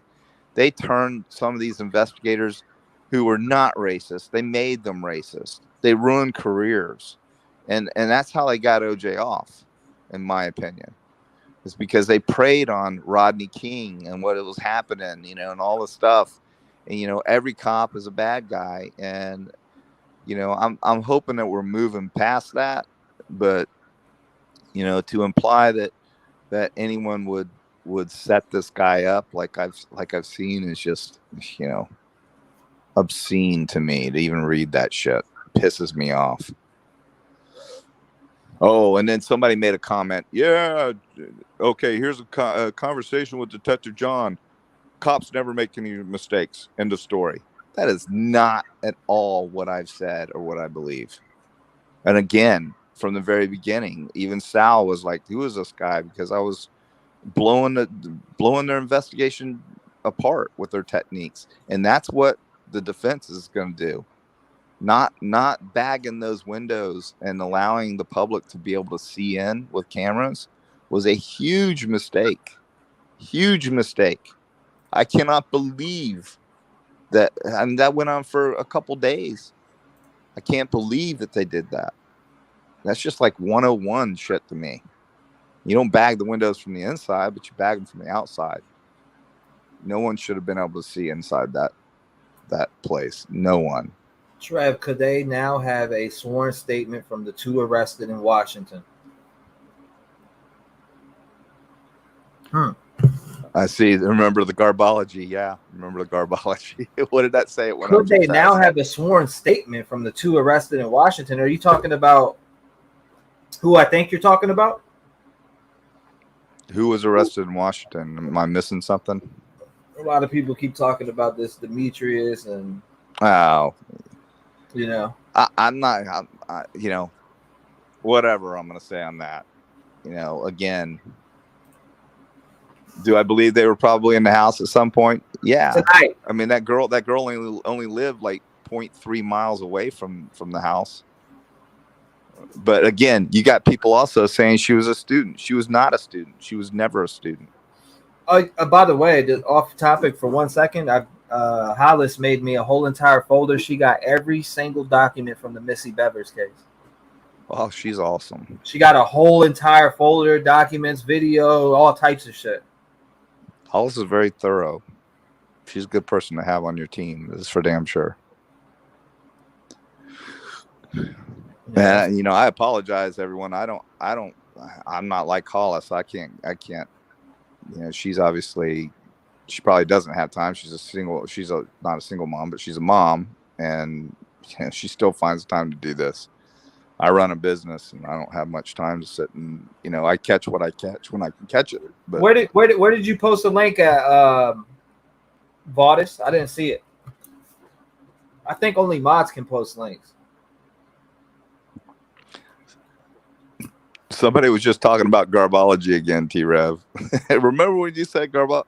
Yeah, because once people take their trash out to the road, it's abandoned property. You don't need a search warrant for it. You don't need anything. And I've dove in dumpsters after surveilling people and watched them throw their trash in trash. And as soon as they stepped foot back in there, I pulled every damn bag out, pulled prints, got DNA, made sure I had the right bags, and then got into the bags and got evidence that I needed for a search warrant. And that's what they did. Should be here today. My whole entire I ordered the green screen thinking it came with the backdrop, and it didn't. It should be here today. Then we'll be in the newsroom. I got some stuff being made for that. That's actually pretty dope. Can't wait to actually have that. Oh yeah, I can't wait to see that. What are you going to have for your backdrop? Are you going to surprise us? I have a bunch of stuff being made, and then I got a bunch of different backdrops. So, but I got I'm gonna have it to where I have videos playing behind me, and I'm sitting in the front. There's a bunch of different things. I saw the one you had breaking news, kind of like you would see. I said breaking news. There is none. Right. The same old shit that's going around. There's no breaking news. That's just do a BS news. Anyone that finds BK behavior attractive in any way should allow him to be their housemate for 3 months. Some people need firsthand experience to learn. Damn. I'm trying to catch up because I was behind. I took I love these comments, man. I love people's perspectives. Dude, I was like 30 minutes behind taking Sosa outside. He had to go to the bathroom though, and that's more important sometimes. So let me see. It all won't come out Monday either. Have to wait till trial, and we the public are not entitled to have that information before trial. As I know, Firefly trial. From what I've talked to her about in the past, I'm pretty sure she has told me she travels the trials and goes to different trials. Right. That's correct me if I'm wrong, Firefly. Correct me if I'm wrong, but I'm pretty sure she did say that she travels and goes to trials, and she's probably been to a fair share of them. There's another trial coming up that I want to cover. The AJ Armstrong. He's going for his third time on murder. Was he acquitted, or was it a hung jury twice? Yep. I don't know anything about hung jury twice. Ooh, it's awful odd that they would have taken it a third time. His dad was a professional football player. Wow. Yep, played for the Pittsburgh Steelers. If I'm not lacking, so somebody's pretty butthurt about that, for the state to invest that much money and take it for a third time when you've got a hung jury twice. Is he out on bail right now, or is he still in jail? He's got to be out on bail, right? Yeah, he's out right now. And you know who his lawyers is? His dad's best friends. Wow. They're very good defensive lawyers too. I don't know. There was gunshot residue on one of his shirts in the laundry basket. So it's just, that part right there. GSR is pretty hard to explain away too, unless you're an avid shooter and you're going to the range all the time or something. All right, listen, there was no gunshot residue on his brother or his hands, but inside of the laundry basket on one of the shirts there was gunshot residue, and allegedly he took his dad's gun a week before that and shot it, and he got in trouble for it. But hey, okay, well, there's your answer. There's a defense. So remember, a lot of people forget this. You only have to convince one juror, man. That's it. Out of 12, you only got to convince one. You only got to. Could you imagine Kim on a jury? I mean, you could have you could have all 11, 100%, 100,000% saying, Kohberger is guilty and they're going to convict him. And then she would come out of the blue and say, yeah, no, I just don't think he did it himself. I don't think he had anything involved. And that's it. What do you do? I mean, unfortunately, there's people like that. But there's always leaks. There is always leaks. I agree with that. And that's why I'm so astonished that there's no leaks. There's really no leaks. Can we all agree that there's no leaks? I mean, there hasn't been, virtually nothing. I got a question for you. So if a signed warrant it's signed by the FBI, does that mean they committed the search warrant? Is this one signed by the FBI? Yeah, the Pennsylvania search warrant was signed by the FBI. Now I want to ask you this: if it's signed by the FBI, is that the reason why there's really no body cam? No, I don't believe that the FBI was solely involved in the search warrant. Pennsylvania State Police, they signed it. The FBI signed that search warrant. But the entry team, they had to bring an entry team. The entry team was consisted of the Pennsylvania State Police. I can guarantee you that. But this is why I've been saying this. I found this a while ago. This is why I put out there. I think Jennifer Coffendorfer can get some information because that search warrant was signed by FBI. So that's why I say I'm saying that they conduct this search warrant. I'm thinking if the FBI signed it, did they conduct it? The FBI, and again, I don't have it in front of me. I'm about to tell you right now. The FBI may have been a part of securing the search warrant, but we're talking about the execution. Are you looking at the affidavit to secure the search warrant? Or are you looking at the property and evidence page, after the search? Two different things. But no, I get what you're saying, but we need to put that to bed because I'm telling you, not every agency in the United States of America has body cam. No, the FBI did do it. The FBI did conduct that, and I'm looking at it face to face. Search warrant details what the FBI found at the family home. The FBI did conduct that search warrant. Right. They conducted the search, but they went in there. They were the ones who went in. Yeah, they were part of it with the Pennsylvania State Police. That's their entry team. The FBI is assisting. The FBI is not doing anything. They are assisting. This isn't a federal crime. It's what people don't. The FBI is involved because they were asked to be involved. Like it says right here, unsealed search warrant in Idaho murder shows what FBI found in Brian Kohberger's family home, which that explains why their signature is on that search warrant. So they conducted the search warrant. It says specifically says the FBI conducted this search warrant. Yeah, there's a bunch of different entities in there conducting that search warrant. That's why there's so many. There's a chain of custody. There's one officer from one department handing off the other to the other officer, vice versa. That's what the defense is going to want to pick apart because they're going to look for mistakes. Too many hands in the pot can result in suppressed evidence because one signature not made could totally result in the suppression of one piece of evidence, and it could be a pivotal piece of evidence. Because if the evidence that was suppressed is the evidence that led to the search warrant to begin with, then guess what? The whole case is shot, pretty much.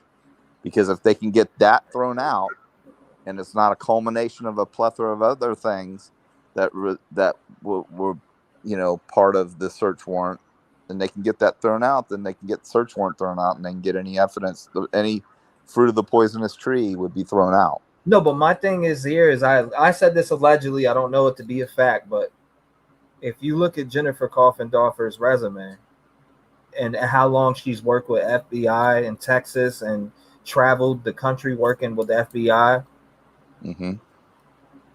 I think that and this is just me speculating. I do not know this to be 100% fact, but I really think that sometimes some of this leaked information comes out from people who work. And people could disagree with me, including police officers, detectives, regular people. No, I agree with you. I agree with you because guess what? That's just me speculating. I don't know that to be fact at all. People get paid. Records clerks, property and evidence people get paid to divulge information to report. We had a local reporter here. I knew he would come freaking offer money all the time. Hey, call me if you get called in or so and so. I would never take any money from him, but they wanted to be there. So yeah, I mean it's damn sure possible and plausible. But to not have hardly anything of substance really leaked out is amazing to me.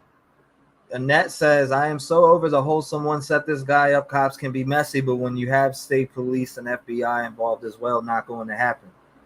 Well, that leads credence to what we both said. Why would all these different agencies conspire together against this one guy? I mean, it's ridiculous. It's ridiculous. But you know what? It's where we are as a society today. A lot of people. What size was the print? What size was the print? Everybody, that's like a big question that goes around too. What size was what print? The footprint.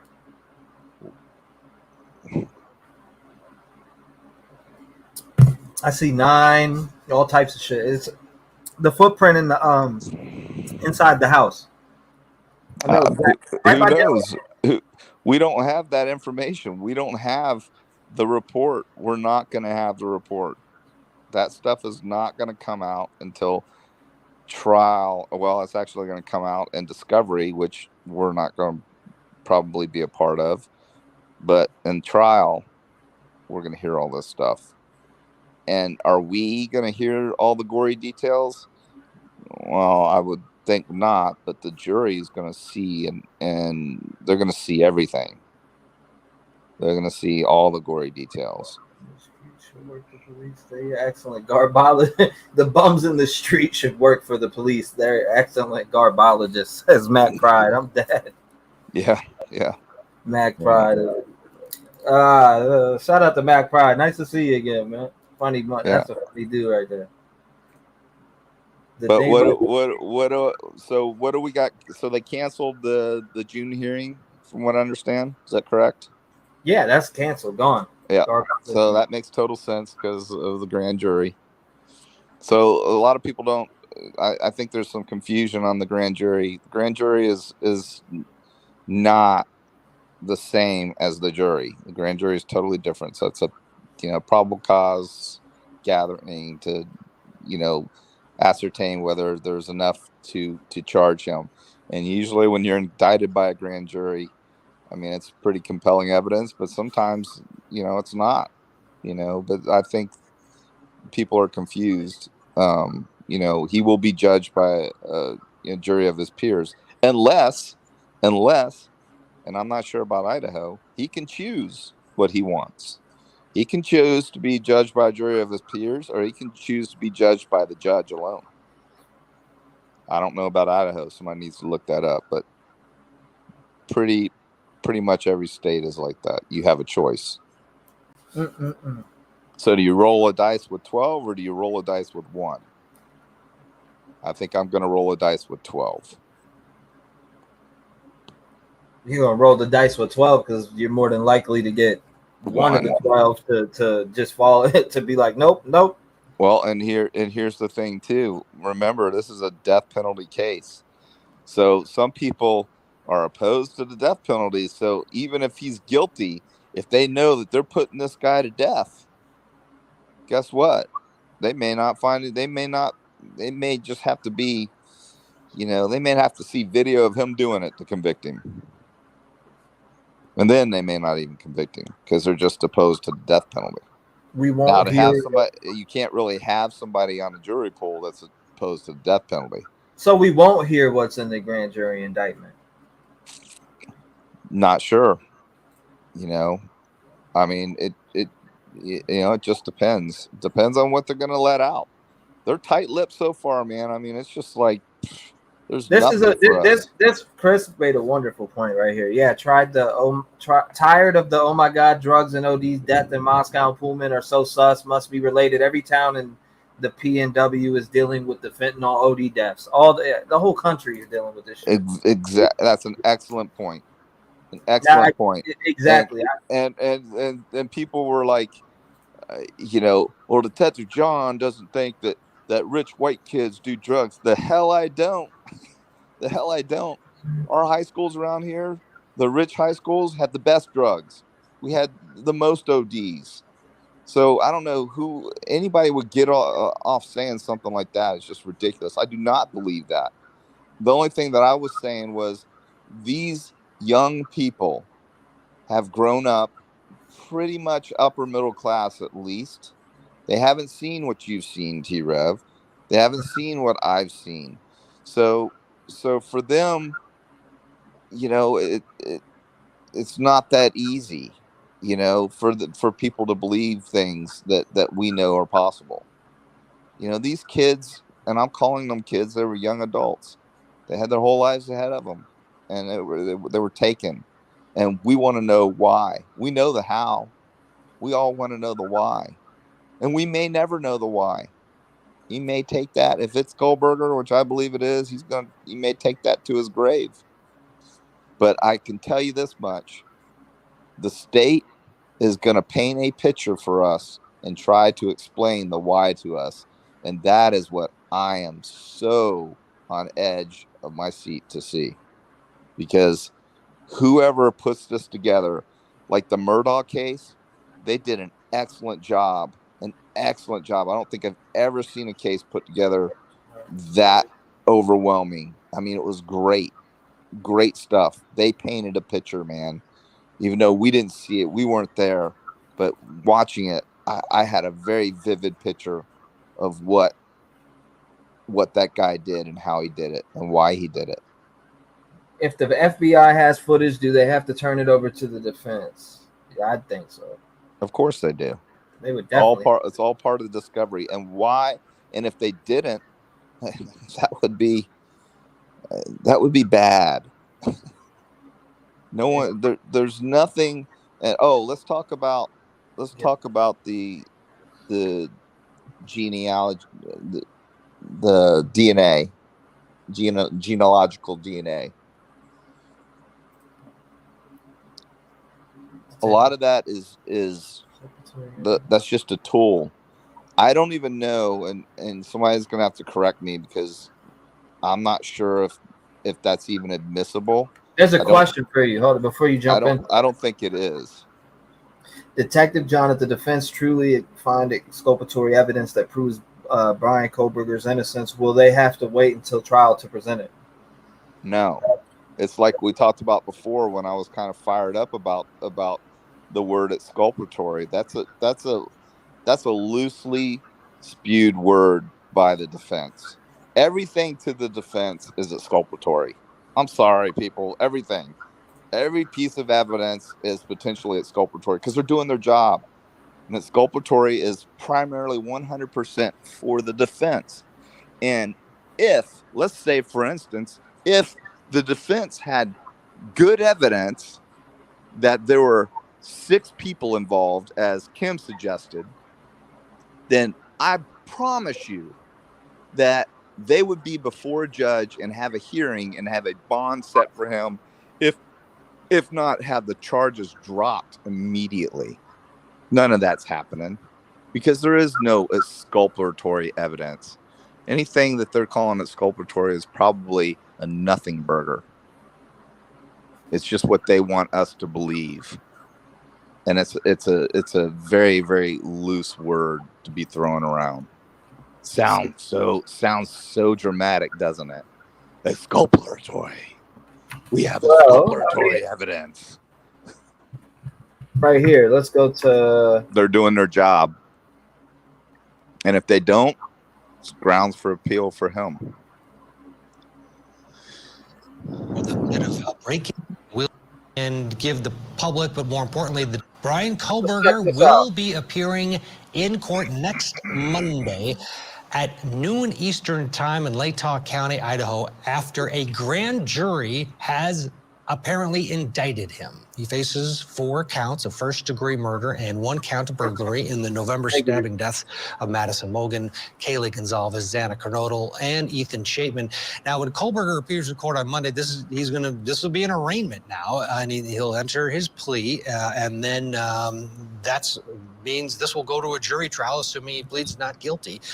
This is a grand jury indictment, meaning there's no need for that June preliminary hearing that was scheduled. In fact, they had set out a week in June for this preliminary hearing. You can indict people one of 2 ways, either through a grand jury or through a preliminary hearing in the state of Idaho. And now prosecutors can totally skip that preliminary hearing process altogether because he has been indicted by a grand jury, according to our Chanley Painter, who has spoken to the lawyer representing the Gonzalez family, and the family will be there. Katie Gonzalez's family will be there for this arraignment on Monday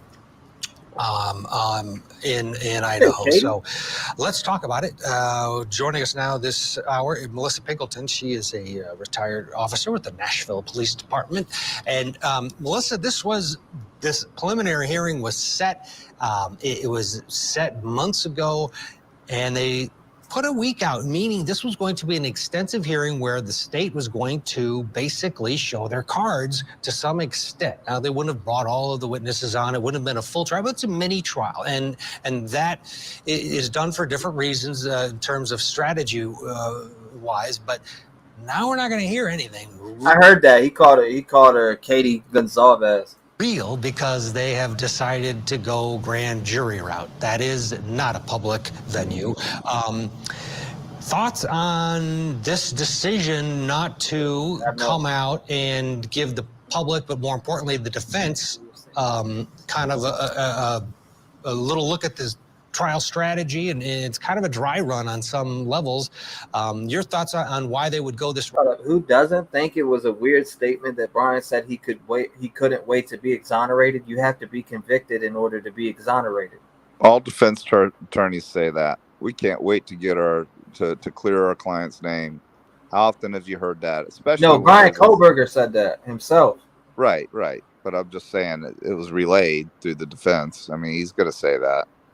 He's cocky. He's a know-it-all. He's a narcissist. I'm glad there was a grand jury for this case. In my opinion. For sure. Definitely glad there was a grand jury. I mean, people called it out, though, on panel about this grand. There was like a semi-argument over this whole grand jury thing. Route.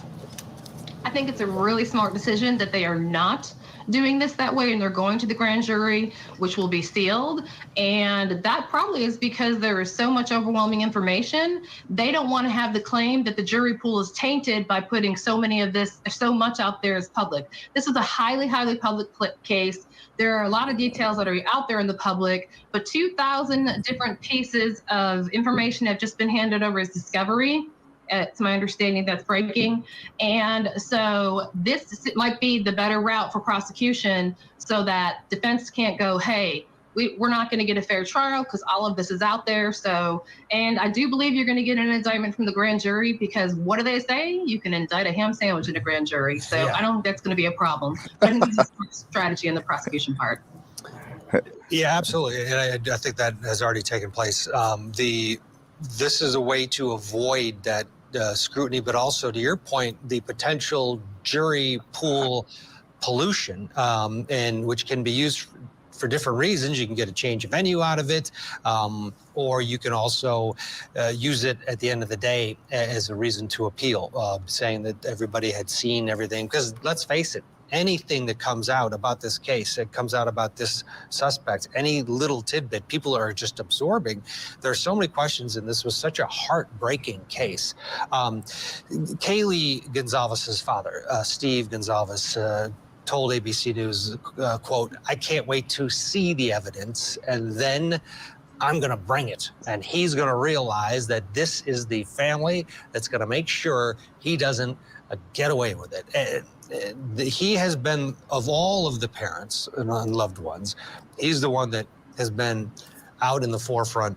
And Chanley Banner has talked to the family attorney this morning. They're aware of it. They're going to be traveling down there. You've dealt with family members in crime situations and as crime victims. I can't imagine what they're going through and what they're about to go through, because they're nowhere near the end stages of the justice form part of this equation. What do they have ahead of them? They have a lot of heartbreak and hard days and horrible times ahead of them. And yes, this particular father has been very outspoken, and I have dealt with victims of homicides, and it's a very delicate balance, because you obviously want to comfort them and validate what they're going through, but also this particular father, I wish I could have, or wish somebody would have in the beginning, if it was possible, and maybe somebody did, pull him aside and say, look, I know you're passionate, I know you want answers, I know you're out there advocating, but also let the police do what they're supposed to be doing, and any information that the police give you, please don't put out there, because that can hinder the case. So don't get me wrong, I'm not trying to criticize the father. He's in an impossible position. I couldn't imagine, but I would like just to see him restrained a little bit so that it could be a little bit more helpful to the prosecution's case. But they're in for a lot of heartbreak and hard days, and I can't imagine having to sit there in the courtroom. I have 5 kids from 21 down all the way to 8, and I couldn't possibly imagine what they're getting ready to go through. Yeah, to lose a daughter would be horrible. Kohberger, when he made his appearance in Pennsylvania, he looked all around the courtroom, and he found his parents, and he was, making when he was in Idaho, he had 2 appearances in January. He was looking straight ahead, didn't look back. Gonzalez was back there wanting to connect, make eye contact. Let's play a little bit from that status hearing back in January where Kohberger finds out the charges against him. It alleges that the defendant, Brian C. Kohberger, on or about November 13th of 2022, in Latah County, state of Idaho, did unlawfully enter a residence located at 1122 King Road, Moscow, with the intent to commit the felony crime of murder, in violation of Idaho Code 18-1401 and 1403. The maximum penalty for that offense, if you plead guilty or are found guilty, is not less than 1 year in prison, no more than 10 years in prison, and or a $50,000 fine or both. Do you understand? Yes. Count 2 alleges that you committed the felony offense of murder in the first degree. It alleges that the defendant, Brian C. Kohberger, on or about November 13th, 2022, in Latah County, state of Idaho, did willfully, unlawfully, deliberately, with premeditation, and with malice aforethought, kill and murder Madison Mogen, a human being, by stabbing Madison Mogen, from which she died. I was part of that hearing back in January, and you noticed when you had a shot of Kohberger, he was looking straight ahead, wanted nothing to do with the gallery. Jessie Law is joining our conversation. She's a defense attorney in Atlanta, Georgia. Jessie, good afternoon to you. Your reaction to the state's decision to go grand jury route and avoid the preliminary hearing, which of course we were all looking forward to, because we were going to get a real feel for the state's case and the evidence against Brian Kohberger. We have that. We have that preliminary charging document, which gave us a lot, that probable cause affidavit. But this was going to be sort of a first run. Why go grand jury and avoid the prelim, you think? The prelim, you're going to have a hearing and dispute. You're going to have the defense and the prosecution go at it to challenge every scintilla of evidence to undermine the probable cause in this case. Our guest previously talked about the rigors that the victims and the victim's family have to go through for a preliminary hearing, and they will be brutalized during a preliminary hearing because they're going to go through each and every piece of evidence. I think the grand jury route was a much easier route to take for the state because there are multiple offenses, and get the grand jury to review it without having the bickering from the defense, and also not having to put the victims and their families through the ringer of having to hear the evidence all over again, and then having the defense trying to mitigate the state's case and trying to say it's impossible. I think the victims that my client could never have done that to the victims, and maybe even try to put the victims in bad light to say somebody else could have done it. I mean, why put them through it? So the grand jury process, a lot easier and a lot more efficient and a lot more pacifying for the victims. Yeah, we did see a bit of that already, Melissa, with the defense filing that notice that they wanted the fourth roommate to appear at the prelim. They had a subpoena out, and then eventually the parties agreed that they would both depose that individual, and she wouldn't have to come. But in that motion, they basically articulated that they believed that fourth roommate had exculpatory evidence helping Brian Kohberger. And, we are all trying to figure out what that, it's probably literally, right, a witness statement that maybe I thought I heard voices or some little thing that they're trying to exploit. But to Jesse's point, and Melissa, you could talk on this with your law enforcement background, she could have said anything, right? And in multiple interviews during that period of time, they were looking for the individual responsible, and the defense is going to jump all over any inconsistencies. Absolutely. And this is frequent and common. And look, police officers have a very hard job to do, especially homicide detectives when they're interviewing suspects. But as we know, just like the media does or other people do, there could be one little snippet that is said and taken out of context and then put into a different light and brought in there as you said, exculpatory evidence. And whatever it is, I'm sure it will be explained away. I don't know what it possibly could be, but I do not believe for 1 minute that roommate had anything to do or was involved in any way whatsoever. But whatever that quote unquote exculpatory evidence is, I'm sure will be explained away, and it's probably really nothing in the grand scheme of everything else that they have. Right, but they could jump on it. And to Jesse's point, everyone will be watching this preliminary hearing, so now they avoid it. They don't have to come out at this juncture. Let's remind everybody about some of the items seized from Kohberger's parents' home in Pennsylvania. 3 knives, numerous items of dark-colored clothing, including dark clothing in a laundry basket, black face masks, gloves, a knit hat, and black pants, multiple pairs of boots, criminology, psychology book, seats and seat cushions, headrests, brake and gas pedals, floor mats. This is from the car, obviously. Door panel, seat belt, visor.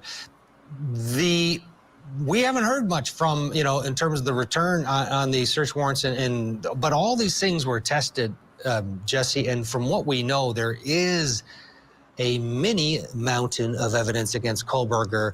If there's anything more that they have been able to mine from these search warrants at Kohberger's home in Washington and then also in Pennsylvania, I mean, this seems like, from the outside, a pretty solid case. Is that going too far, Jesse? I think they have a relatively good case. I wouldn't classify it as a solid case. And looking at that litany of items, I think some of my former clients could be murder suspects because it seems like pretty standard stuff in the car. So, Well, yeah, but if you've got one of those 4 victims' DNA on your brake pedal, or they say it could be explained away. I don't know what his relationship was that he could possibly put down how that person's DNA could end up in the pedal. But glasses, visors, seat cushions, so forth. And the knives. Some people do carry knives in their car. Some people carry guns in their car, but that doesn't make them a murder suspect. But I carry guns. Yeah, they have relatively good, wireless communication. Their placement of the. Did she just say how could DNA get on the brake pedal or the gas pedal?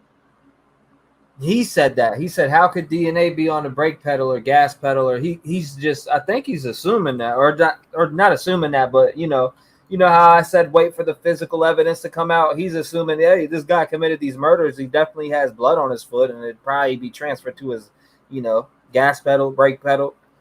I mean, I'm gonna put something out there. Remember when they did the search warrant on his apartment? What was missing from his bathroom? What, the curtain? Yeah. If I'm gonna commit a homicide, what better prophylactic to lay across the seats of your car than a shower curtain? I bet I already pulled those up, Gypsy. You must have not been in here when I pulled them up. Just putting that out there. Does that make sense? Exactly. I have both. I carry a gun. I mean, that doesn't mean I'm a murderer, but that means I will kill someone who invades my privacy in a threatening manner. I wouldn't try to like shoot him in the heart or something, but damn, if you come at me violently, I'm minding my own business. I don't fuck with nobody. Well, Self-defense you don't all day shoot. long. You don't shoot to maim. You shoot to kill. Period. Yeah, I'm aiming. If somebody's coming at me and I gotta shoot them, I'm gonna shoot to kill them. I'm not gonna. You don't have time. You shoot center mass. You don't. No one's good enough to say, "Well, I'm just gonna pop you in the hand or the foot or the leg." You know, it's pretty hard to do that. Let me see how much is long. Let's watch the rest of this. At the scene and Come so on, though. forth. But just that litany of items alone doesn't really, raise any alarm bells in my head about him.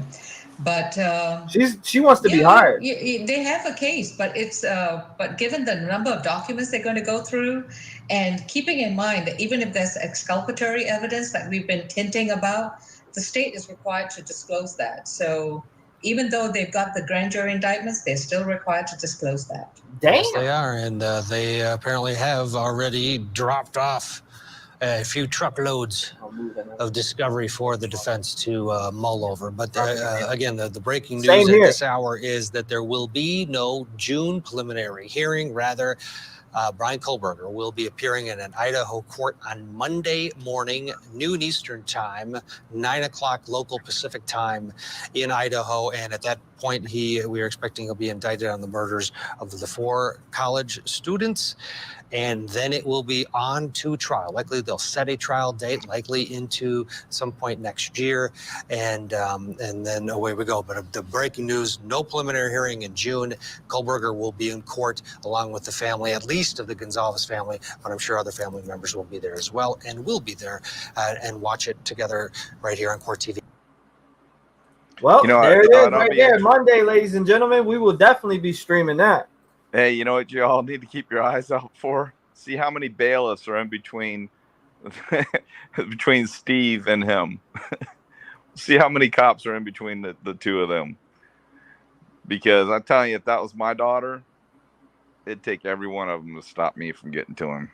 I would freaking lose my mind. In the end, not during the hearing, but in the end, if I felt like he was going to get off, Sorry. Oh, I'm not putting in anything in anybody's head. I'm just saying that, he may not have had a shower curtain. Some people don't have shower. If they've got big, deep showers, they don't need shower curtains. I don't take showers. I take baths, man. I'm like a female. And some people don't. I like the relaxing.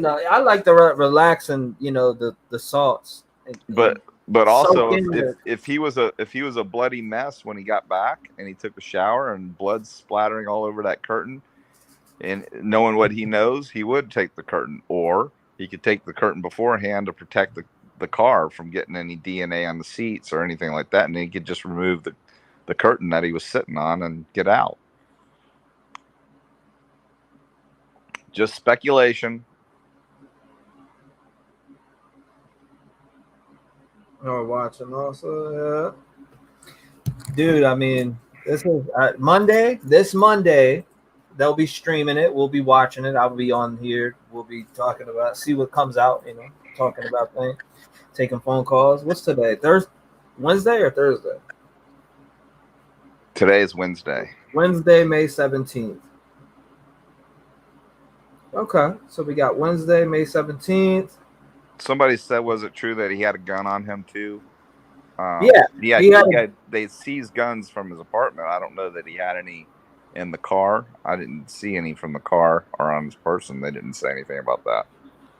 Wasn't there 2? And some magazines, if I remember right. I'm looking at this document that just was dropped 2 hours ago. Order governing courtroom conduct during the arraignment hearing for Brian Kohberger. Bar entry. Oh wow, okay. This order governs courthouse and courtroom conduct and media activities. In this case, this order shall supersede any prior ordering governor courthouse and courtroom conduct. The courtroom is mindful of the need to balance the constitutional right of defendant to a fair hearing, the public's right to information in conjunction with the... okay, I see what this is saying. Well, the judge is going to be very stern on his warnings during that hearing. He's going to make it quite clear there will be no outbursts. You will. Well, it says right here, seating for victims, families, counsel, defendants' families, and court personnel. Pooled media, B, and then general public and additional media seating. Seating in the front bar, entry, exit during court proceedings. Security. I think the media has to go. Well, a lot of places have to go into like a lottery poll. Is that what they're saying there? Camera, still photography. If the court allows cameras in the courtroom and orders the media coverage to be pooled, then all media shall have access and share the video, audio, and still photographs received from the permitted cameras. Members of the media. Okay, they just put this out 2 hours ago.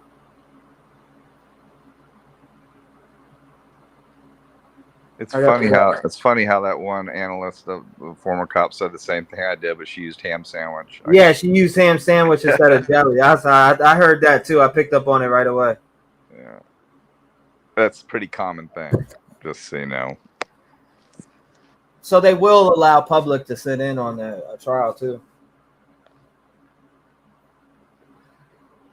Yeah. I mean, it's like I said, and he'll be very firm on. He or she will be very firm on the instruction to the gallo that they better not have any outbursts, any sighs, and even any gestures. They'll throw them out of the courtroom. And the bailiffs will be all over that. There'll be some bailiffs in a case like this will be looking at them specifically. They won't even be looking at the defendant. They'll be looking at the audience. At all, somebody will be assigned to do that alone on each side, the defense side and prosecution side, to look for anybody that could be a potential issue. They're reading. John, you don't know, Karen Klein said. What don't I know? I don't know a lot of things.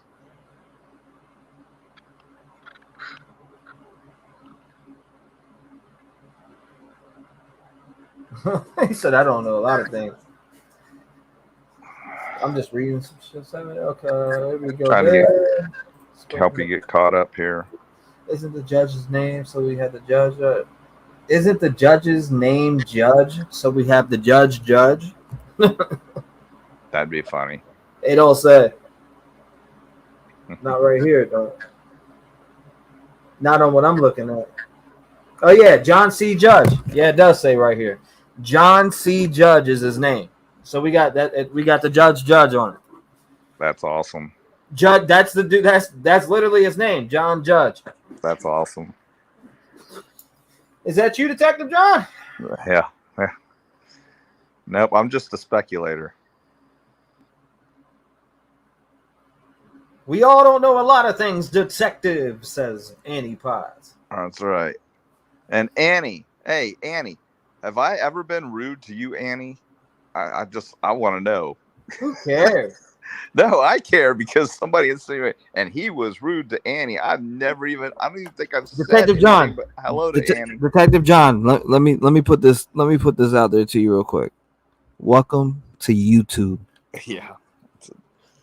And I'll leave it at that, bro. If you go around defending yourself constantly, man, it's just you can't.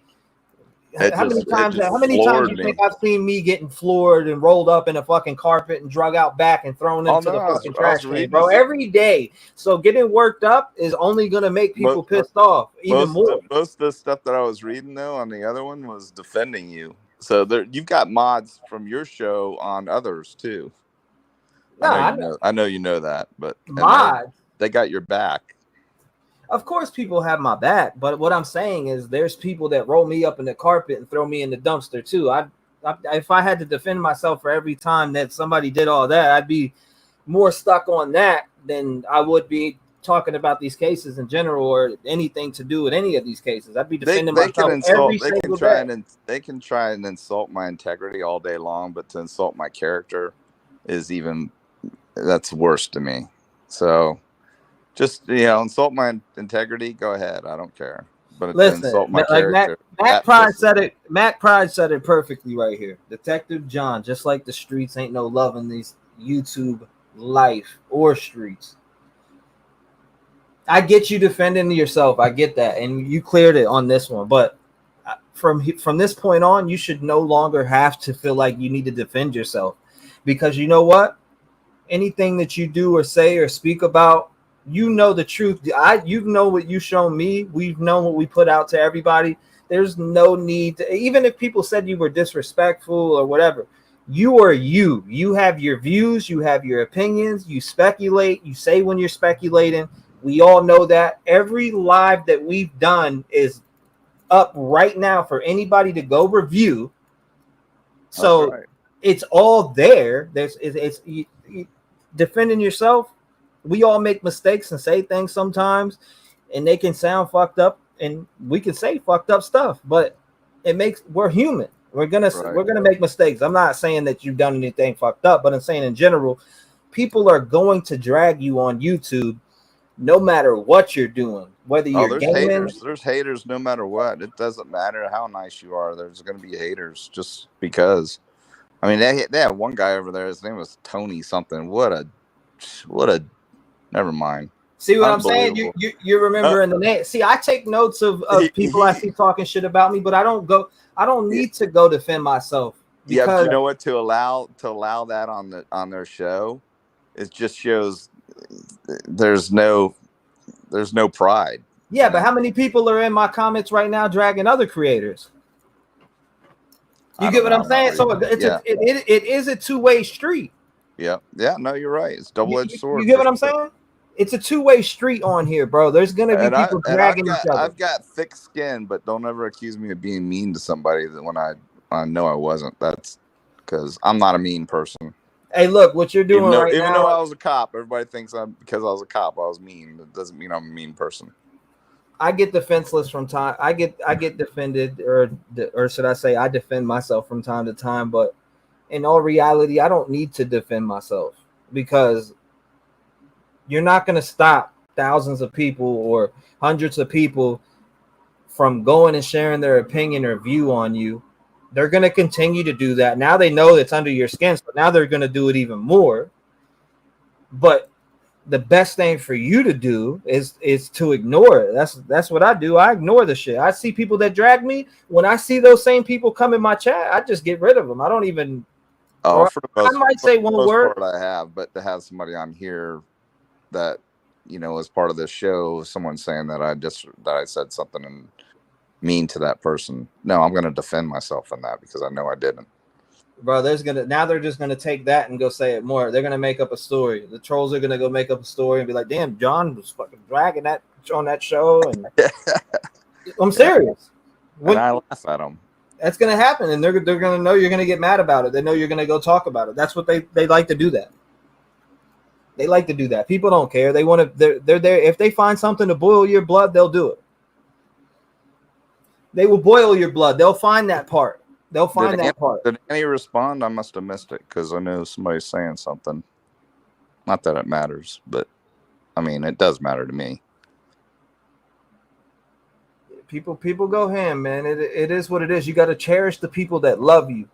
Cherish. That's what I learned to do, is just to cherish those who really are here and love what I really do genuinely, rather than support and defend myself constantly. Because for every 5 good comments that I get, there's 2 or 3 bad ones, and where people are saying things that, the average person would get pissed off and throw a fit and mess up their whole day. And I've been through that stage on YouTube where I used to see stuff like that and make me mad. Now I just laugh at it and just move on, because it is what it is. We're in a world where you got thousands and millions of people watching shit. I mean, my channel's almost at 2 million views. You know how many people seen my content, see me, and probably have an opinion of me, which is all over the place. Yeah. You know what I mean? Same with you. People, thousands of people seen you, hundreds of thousands at this point. I guarantee it. I get it. So it's just best for us to, you gotta ignore the hate, bro. Ignore the hate and take in the positive, because there's a lot of positive. Well, I think the positive is that the direction that you've taken the show is one of integrity and not like a lot of the rest of these shows. So if the viewers want to listen to that crap, maybe for pure entertainment, I don't know, but me, I wouldn't feel good about myself entertaining that crap and giving them clicks. I would want to come to a show where, let's be about the case. Let's talk about the facts. Let's talk about Well, there's no need. Like There's no Ashley need. just said, I think that it's strange when people are all of a sudden making fun of people speculating. It's weird to me that stopped being okay. What, creating suspects in the community?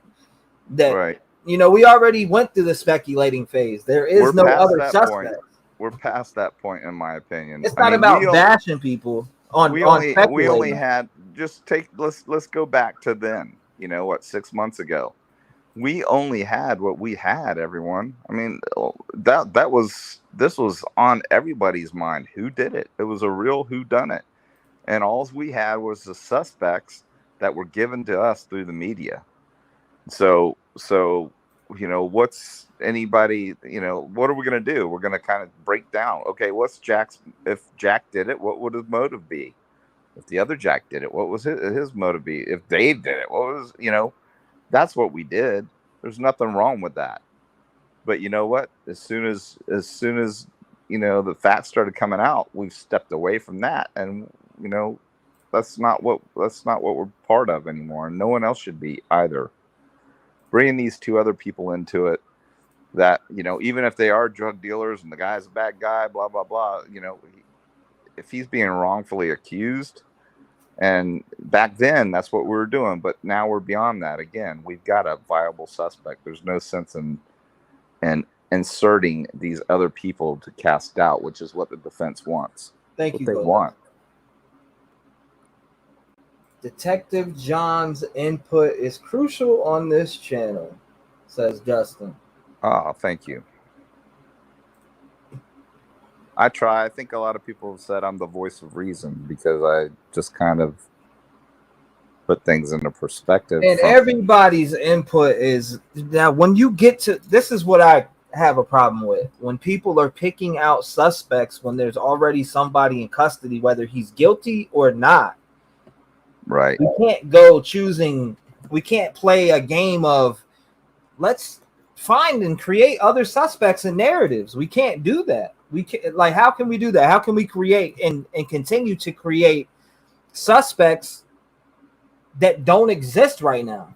Besides, they were selling drugs or they were doing this and that and the third, and people want to connect them, even if they knew the victims or people that were victims of the families. That we can't go out and keep speculating on suspects. Now, the things that I like to speculate on is the facts around the case, which is two victims or two people that were at the house that are witnesses now. I'd speculate on that 8-hour gap. I speculate on those different things and shit, like the neighbors calling the police all the time. The sounds that are, I want to hear the sounds that were heard on that camera. I want to hear about all of that shit. Right. And that's, you know what I mean? Hopefully we'll get a lot of that in the grand jury being, because typically they're sealed, like she said. I mean, we're not going to get a whole lot of what the grand jury saw. But hopefully the grand jury didn't see a lot. They only needed to see what they needed to see. So, and that's kind of like the same thing with the PCA. It's going to be the same scenario. How much do you need to divulge? So also, Detective John, please take this into mind too when you're reading stuff and you're seeing things. Know that people create multiple accounts and they talk shit. Oh yeah, I know. You'll think it's one person. You'll think that it's all a different person, but it's really one person talking that crazy shit about you. And it's probably and there's dozens of people that do it, right? And right. gotta be aware that these people are doing it because they know it gets under your skin. Right. And now that you said it on here, which I mean, you said it, I would let it go from there. Because if you keep speaking on it and trying to defend yourself, because there's gonna be people that when we hang up on this live, they're gonna go get it. They're gonna talk shit about you. Oh, I don't care about that. I just know that I didn't say anything bad about anybody. So. Oh, absolutely, no doubt. I mean, that was if somebody were accusing you of saying something about somebody, you'd want to defend yourself too, because I know I didn't say anything. Hey, bro, look, the live is on. If somebody accused me, the only thing I got to say is here's the link. Find it.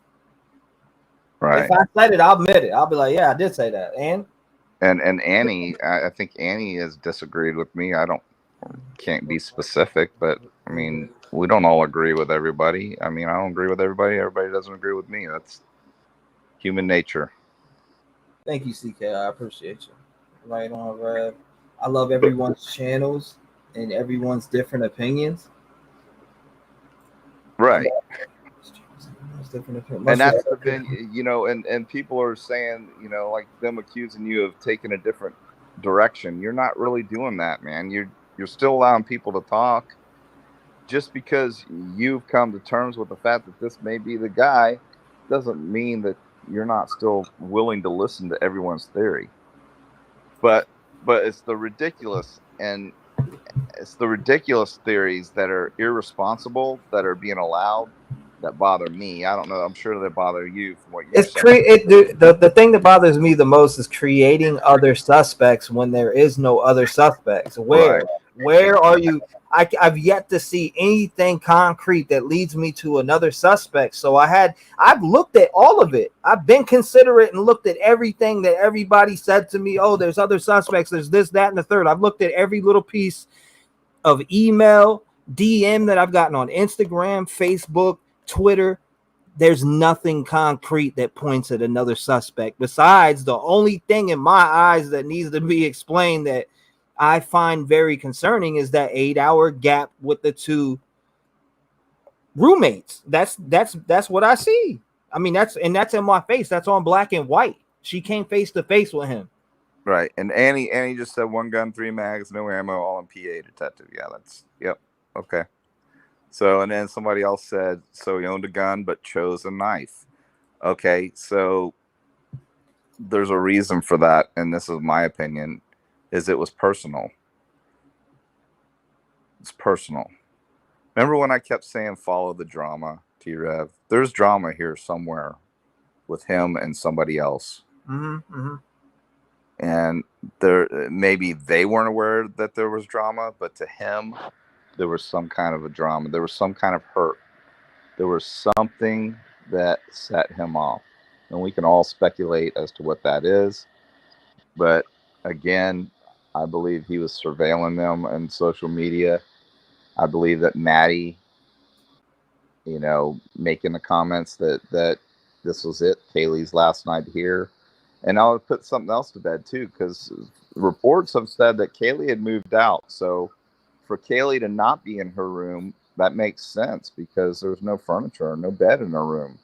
All of her stuff was packed up, and she was going to hang out with Maddie in her room that night. So last night there with her best friend of,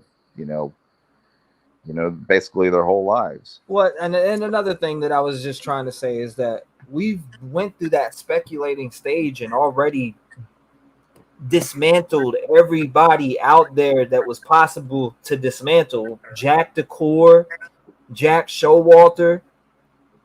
I can keep going on a list of names of people that we probably, fucked with their life in general. Dave, who came on the show. I'm saying I apologize. Yeah, as a man for my community and said, look, this, and then continue to talk to everybody and entertain these other suspects. And in my mind, I'm like, after thinking about it and looking back, I'm like, I love to hear everybody's opinions, but there's a point where you got to nip it in the butt with creating other suspects and allowing the dagger to be stabbed into other people when there's a guy in custody whether he's guilty or not guilty. There's a guy in custody, and the police are saying there's nobody else involved. There's no other suspects as of now. So, Right. I mean, why create them? Why create suspects? Because it sensationalizes it and people are making money off of it. That's I'm why just it's saying, got though. to it. So Brent Kopeka, Demetrius, then you got Emma, all these other people who've been created suspects. David Loach, the other David. That's 5 people. Did they all work together and do that? I mean, Adam. I could keep going with names on one hand. Am I to continue to let people drag all of those people to the mud on my platform that I give out freely for people to talk about the case? I'm here to. I want to talk about the facts in the case. That's what I want to talk about. Plumber. What about the plumber that was there with the wrench that hit Ethan over the head? I have no idea what you're talking about. That's what Kim said. Remember? And then I got her to switch and say, no, it must have been a hammer. That's how ridiculous she was. That's how ridiculous it all was. That's how ridiculous all this crap is that you hear on these channels. It's unbelievable. Yeah, no, I'm past that point, man. I'm past all that shit. But what do you think? What do you think? Just I know I don't want to talk about it anymore. But if you put disclaimers up there, this has been 100% debunked, and show everyone how ridiculous her email was with some redactions. Of course, you want to redact names and things like that she put in there, but just let people just review it, and people are going to go, wow. If anyone was on the fence after reading the email that she sent you, that you sent me, if anyone were on the fence after reading that, they need a reality check.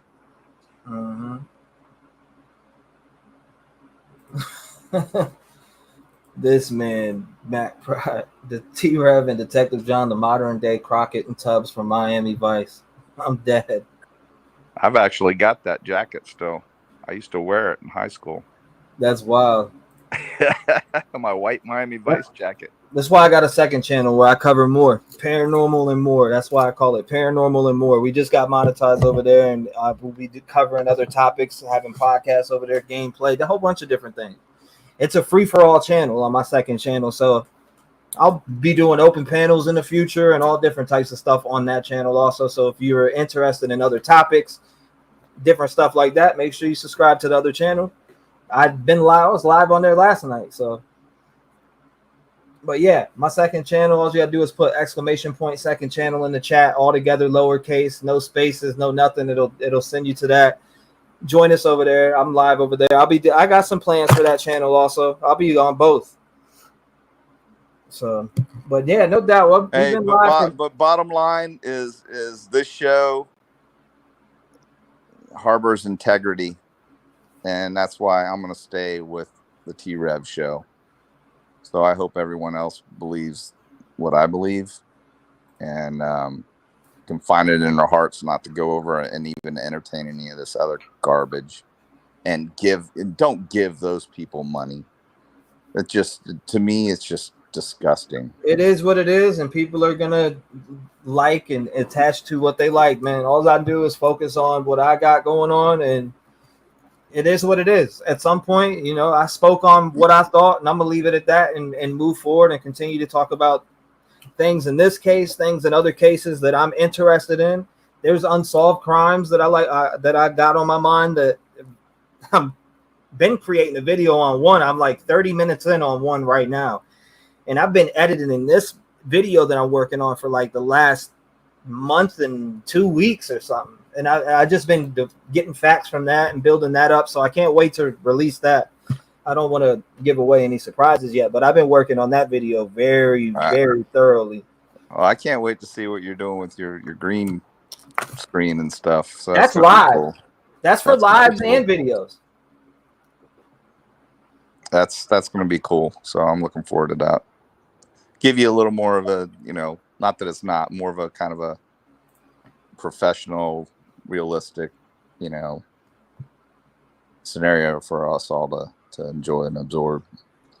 But I know what I'm going to focus on. I'm going to focus on the truth, and that's what I'm going to focus on. So, No doubt, man. Well, shit, it's been almost 4 hours. I'm about to take off here. Hang out with my boy, make sure he's all right, clean his cone, make sure it's all clean. Hey, buddy, stitches are healing good. His stitches look like they're healing pretty good. Let me see. It's okay. That boy's took his medicine and he still got energy. He's wild. What are you doing? Come. Sorry, I got muted there for a second. My phone rang. Yeah, you're good. But yeah, everybody, it was a pleasure as always. I appreciate you, T-REV. I'm glad the pup's good. What's wrong, buddy? What is he? What kind of dog is he? He's mixed with a shepherd, and he's got shepherd, beagle, and a little pit. It looks like he's got some Jack Russell in him. He's got a little pit in him, shepherd and beagle. Those are the best dogs. I've got a Jack Russell, and I've got what's called a Frug, which is a French bulldog and a pug mix. They're called Frugs, and she's a trip. My Jack Russell's getting old. He can't hear anymore. What's wrong, buddy? All right, bud. I'm gonna have to say goodbye. I'll talk to y'all. Let me know when you're up again. All right, pal. You're Yeah, happy to come on anytime. Thanks, guys. I will be soon. All right, Detective John. Thank you for joining me. See you, buddy. God bless you. Shout out to Detective John, man. Thank you guys for being here. I appreciate you. Thank you. Thank you. Thank you. Thank you. Round of applause for all of you.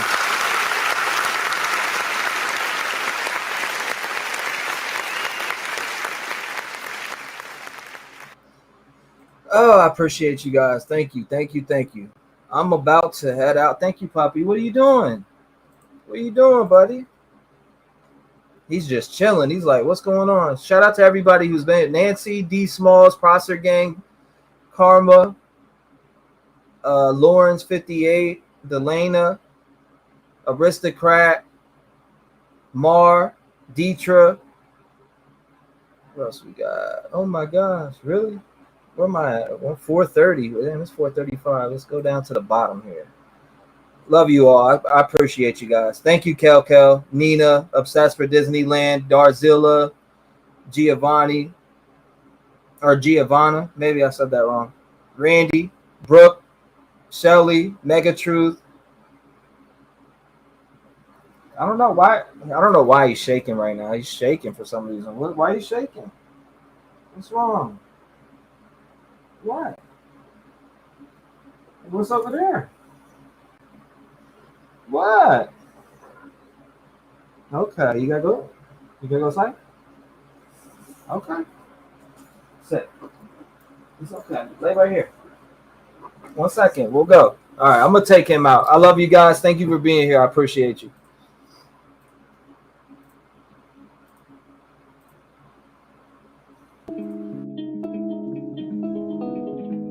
Look, all my life has been neglected. Some never pick up the pen, never pick up as a weapon. Use it as a weapon. You can see that I'm affected. People getting killed for nothing.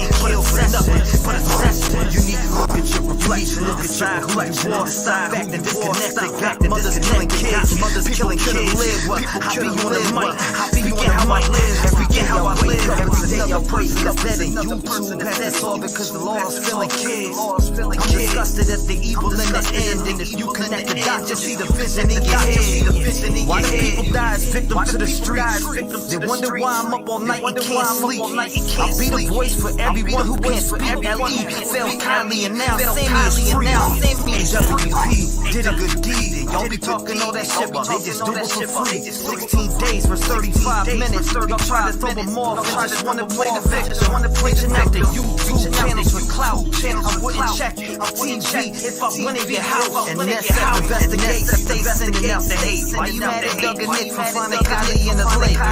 Make it make sense. You're a fake bitch. You were there for money and now you're mad over fake shit. And that's something I can't relate with. Zero emotion from the mom or the statement. All I seen was the devil in her eyes. Told me, God, you were fake. I can see it through your lies. Got feeling extreme like the FBI. You been grooming little kids. I can see you hold the sky. Look at Mel calling Ronnie up on the line. Why you lie to the people and say you won't do it live? Santa May, I hear looking at your suspect. Arrow on the ground pointing towards Kylie's truck. Then you wanna come in up church. I think your butt hurt. Trying to blame the man for your dog, but couldn't find the dirt. Said that it's that's him 100%. That's him. I mean, without me hearing his voice, I'm like, it's unconfirmed. But if you got friends that knew him and grew up with him, saying it's confirmed, then it's confirmed. Then I say, hey, yeah, this is probably Brian Kohberger. But I did send it into the FBI. Clip that. I also went through 80,000 phone calls, found the number, sent it into the FBI as well. They have that, and hopefully they get down to that information. Good. Do you know that they are in receipt of